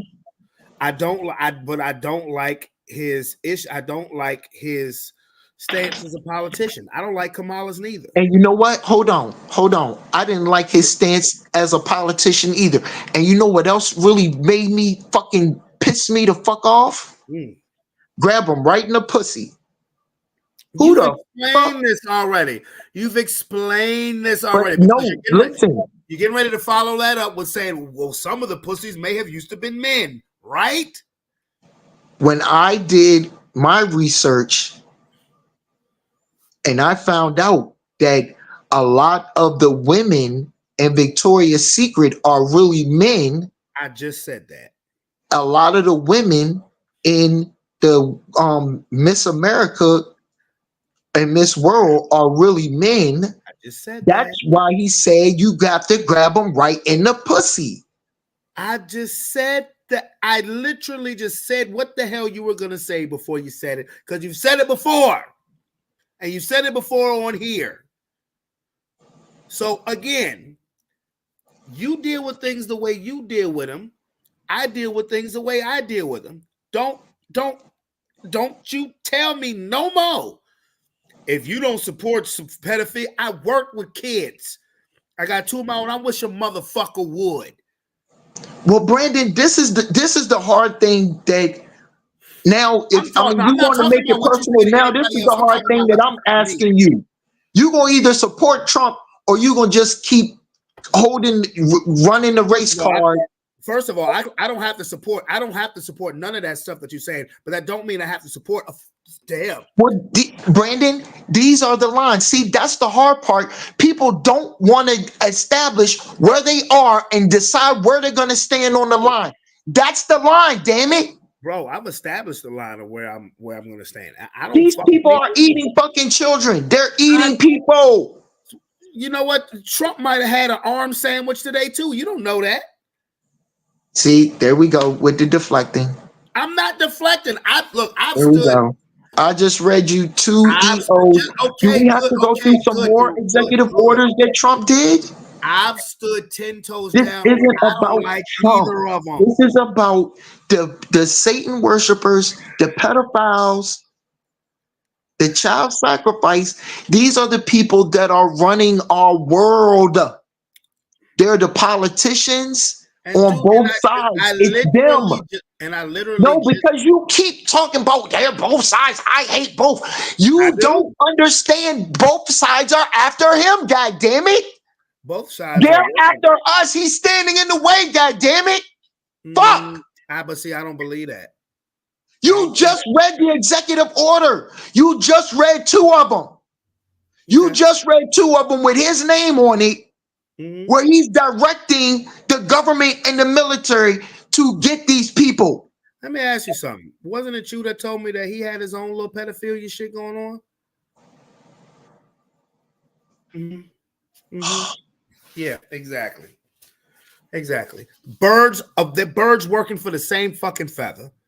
You can get mad and yell all you want to, bro. This isn't getting mad. See, you choose to try to see now you want to play. I just told you I could tell you some shit that make you not want to cut off the light. These people Brandon, these people travel in time. I also told you that that's not the same Trump. That they killed Trump in the 80s. Why would I vote for a clone? So why you keep Brandon? If you're not going to pay attention and let your mind absorb all of this shit, why you think I chill by myself? Because these facts are hard for people to swallow. It's not hard. Well, pause. It's not it is. I'm not. No, it's not, bro. But why would I vote? So why would I vote? You just said it again. That's not the real Trump was killed. See, why am I voting for your fucking clone? You want to argue and be political. I'm not arguing. I'm willing to come on here. I'm gonna still come on here and entertain you. But I promise you, and there's a reason I'm talking like this. I promise you, when the shit comes out, you're gonna be Robert. I'm sorry. Oh, I'm so sorry. I know I made fun, Robert. I'm sorry. I'm not gonna want to hear none of that shit because I'm sitting here telling you right now. Exactly what's going on. Well, for starters, I'm not going to sit here and say, Robert, I'm sorry, nothing, because I'm not making fun. I'm just making statements. Yes, you are. No, I'm not making fun. I'm making statements. I'm not making fun. And you have a real glib way of making fun and trying to make fun. No. I'm not making fun. Yes, you do. And you do. I don't make fun. I make light. Okay? I make All light. right. All right, just to make I'm light. not making fun. And for one, the comments that I'm making, I'm not making fun. I'm making statements, but they're statements that you don't want to hear. This is what I'm talking about when I say what You people talk don't about agree with. statements I don't want to hear, Brandon. After I just read you 2 executive orders What do you want me to? What do you talking want me about, to say? which part of that don't you see? You still think this shit's a goddamn game. No. This is not Brandon. We just read 2 executive orders. So we removed my opinion. This is not my opinion. Those are Well, 2 executive orders. Rob. Those are facts. Okay, let me ask you something. What do you want me to Those say? are facts, Brandon. What do you want me Those to are say? facts. What do you want me to say? What do you want me to say? I don't know. You got to decide that for yourself. Okay. So what But the I hell are just you read sitting? you So facts what the and I hell are you showed you sitting? where to go get them. So what the hell are you sitting here fussing at me for? Because I'm not saying what you don't want me, what you don't want to hear. What do you want me to say? No, you talk about what I don't want to hear. You sitting here laughing and making jokes and not realizing I that make you like, leading the bro. lamb to slaughter. You've known me. You and your jokes instead of You've doing known some me. research and embracing what I'm telling you. I'm not see, and you laughing. I'm not giving you my opinion, Holy Brandon. shit! I What? just showed Who's you where to laughing? go. Okay, Brandon, you got it. Who's laughing? You're saying I'm laughing. I'm sitting here just talking, bro. All right. What do you Well, want me to? we No, had what do 3 you want me hours. to say? It's it. All right. That's a wrap. We had 3 hours. We at 3 here. We at 3 1/4, bro. Come on now. You look, bro. Again, see, you've known me more than half of my life. The way I am and the way I digest information is not going to change. You've known me more than half of my life. You know how I am. If you can't handle that, I don't know what to tell you, bro. Okay, Brandon. You can have the last word. The last word. I mean, I don't know. There's nothing else to tell you. If you just read 2 executive orders and you still don't want to this is not a point of believing. This is acceptance. You're either going to accept that Donald Trump is still the commander in chief and we're in a continuity of government and everything you're watching is kabuki theater, or you're not. No, stop it. Don't say that. Don't One of say the that it's word. one of the it's one of the two. There is no it's one of the two. Not back to the hibachi. All right, well, bro. Okay, so let me ask you a question. Just a simple hypothetical question. What are you gonna say, or what are you gonna do if Madam Vice President becomes Madam President? I'm just saying. Just curious. Now you're laughing. You're laughing at what I'm saying, Robert. You shouldn't be doing that, Robert. This is not a fucking game, Robert. It was a simple, Because easy question, Robert. you trying to be funny. Now I am trying to be funny because that's what you did to me. So Brandon, it was a direct question. as long as you try to take the time, you say how much time you wasted. Instead, we could do some more research. We could have read another executive order. As long as you keep trying to make jokes and make light, it's not going to change the fact for you or anybody else. There was a point in time I didn't want to accept the fact either, but I kept doing my research. Donald Trump is a commander in chief. So how? Plain and simple. But that doesn't answer the question I just asked you. I Your said, what do you questions think? are mute. Your questions are mute, Now Brandon. my questions are mute. But you want me to What sit you're here and what listen to you're everything saying, that you got to say. I just read you came from the government, Brandon. That just came from the government. These are not my opinions. I This is asked not my opinion. These are okay, I facts. asked you No, a there's direct nothing to question. I ask asked me. You need to you. evaluate, you and others need to evaluate the information No, and decide for you're yourselves talking to now. me. You're not talking to anybody else. You're talking to me. Stop throwing my people in this. You're talking to me. And I asked you a direct question. What are No, you you going to not, say and do if I she just wins? told you. She's not gonna win, God damn it. What part of that don't you understand? Okay. I mean, all right. All right. I mean, I'm not Have you voting. seen Joe Biden lately? I mean, I'm not voting for her. So I Have don't you give a seen fuck. Joe Biden lately? Now I'm asking you, have you seen Joe Biden lately? Have you seen Joe Biden lately? I ain't got to. So you're saying no, you haven't seen Joe Biden lately. That woman is not going to win.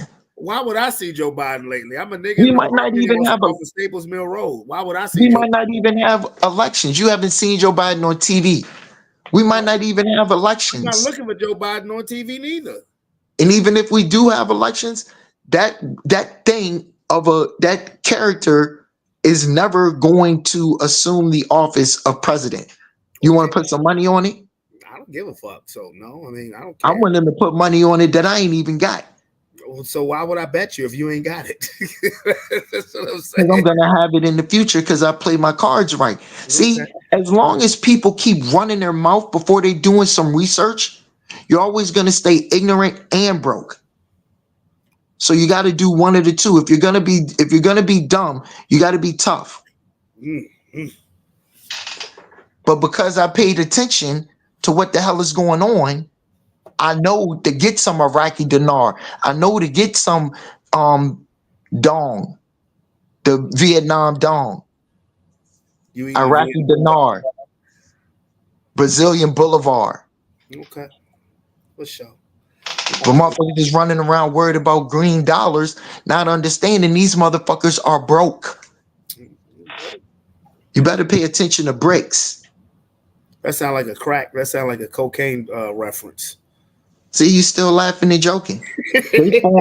See? Lighten the fuck up, man. Gee whiz. I hear what you're saying. Where they formed bricks. Part of the no, I'm not gonna lighten up. You're in slavery and you don't even realize it. I'm not in slavery. No, I'm Brandon. You watch football. Your affinity to sports makes you a slave. All right. Well, I'm a slave to sports. Then fuck it. All right. It is what it is. That's the best kind because as long as they can. This is actually a sports podcast. We're just focusing on the life segment. It is, yes, the life segment. Mm-hmm. But there is this phrase that goes back to Rome. It started in Rome. It's called bread and circus. Mm-hmm. So what the nobility had understood is that in order to keep control of the populace, they needed to provide them with entertainment and food. Okay. As long as they provided them with entertainment and food, so they could come to the Coliseum and drink wine and eat bread, they were satisfied. Them people could get by with whatever. And the unfortunate part is they're doing the same thing today. Bread and circus, football, basketball, baseball, hockey, not fuck hockey. Soccer. They use sport. Fuck soccer too. They use sport. UFC. Fuck UFC. Mm-hmm. They any kind of boxing, sport. Canelo fight. Boxing, Canelo fight tomorrow. Oh yeah, Canelo fight tomorrow. They use all kind of sport to keep people distracted. Yeah. Okay, so Shannon Sharp getting pussy on IG Live, that was a distraction? Do we know that, like I said before, I tried to dress it up and I'll dress it up again. Unfortunately, I'm not convinced that was a woman. Okay. Look, for a long time, I held a high regard for Sean Combs.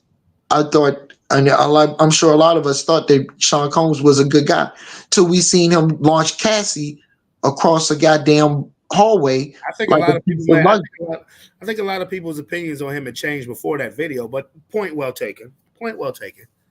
Exactly. I didn't want to think that Puffy was doing things to men till I heard some of the stories, and I still wasn't ready to accept it. But when I heard them goddamn cheeks getting clapped, there was no denying it. So that's not a conspiracy. I don't think so. That was Puffy drilling meat in the booty hole. The truth can be hard. Tough. It's called cognitive dissonance. It can be. Accepting the truth. Puffy drilling Meek Mills, and they're gonna say the truth can be hard. The truth can be tough.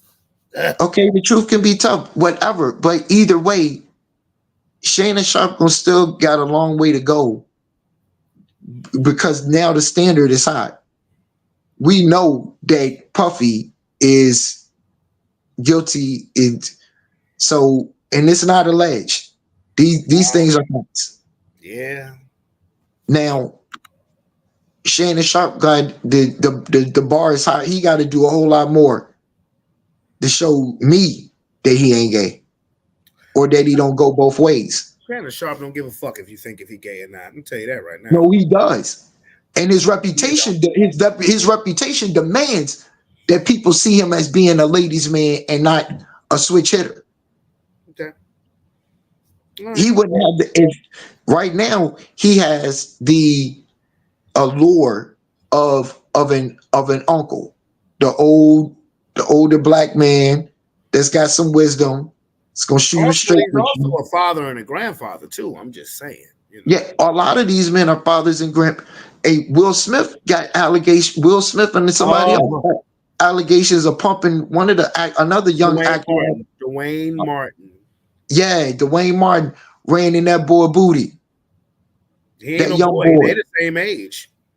Oh, I think you're talking about boy who played Hakeem on Empire. Yeah. Yeah. That's fucked. And Will Smith. I used to have high regard for Will Smith. Will Smith is all out the motherfucker. Will Smith got a whole nother family motherfuckers don't even know about. Yeah. And he run around with men. Ain't got nothing to do with Hump though. No, all these black motherfuckers run together. That's got everything to do with Unc. So yeah, Unc still suspect. In fact, Unc so suspect. I done seen him with the gay hairstylist too many times at too many basketball games. Who runs around with their stylist like that? I don't know. You want me to call him so you can ask him? You don't want to ask me shit, because I'm gonna call him on this shit. He'll be ready to whip my ass. Yeah, he would whoop your ass. Man, that motherfucker might be big, but remember he's hurt. So he's walking disabled. He's walking. He already told you he got a fucked up shoulder and some other shit. No, it ain't the shoulder, the hips, but he Black Hulk will beat your ass. Shit. You can say that now, but anyway, you're right, Bob. I ain't got nothing to lose. It is over 3 hours. We coming up on 3.5 hours, so it is that time. We started on Friday the 13th, but now we at Saturday the 14th. All right, so I would like to thank everybody who decided to thug it out with your boy tonight. It is Sports Plus Life. Holla at me on Sunday, which technically is tomorrow, 7:45 p.m. for Sports Plus Life post-game show. Week 2 of the NFL season has begun. It's your boy, Brandon Bravon Towns. This man right here, that's Robert fucking Chandler. Sports Plus Life. We out this bit. Peace. Love you. See y'all Sunday, 7:45, Sports Plus Life post-game show. Deuces.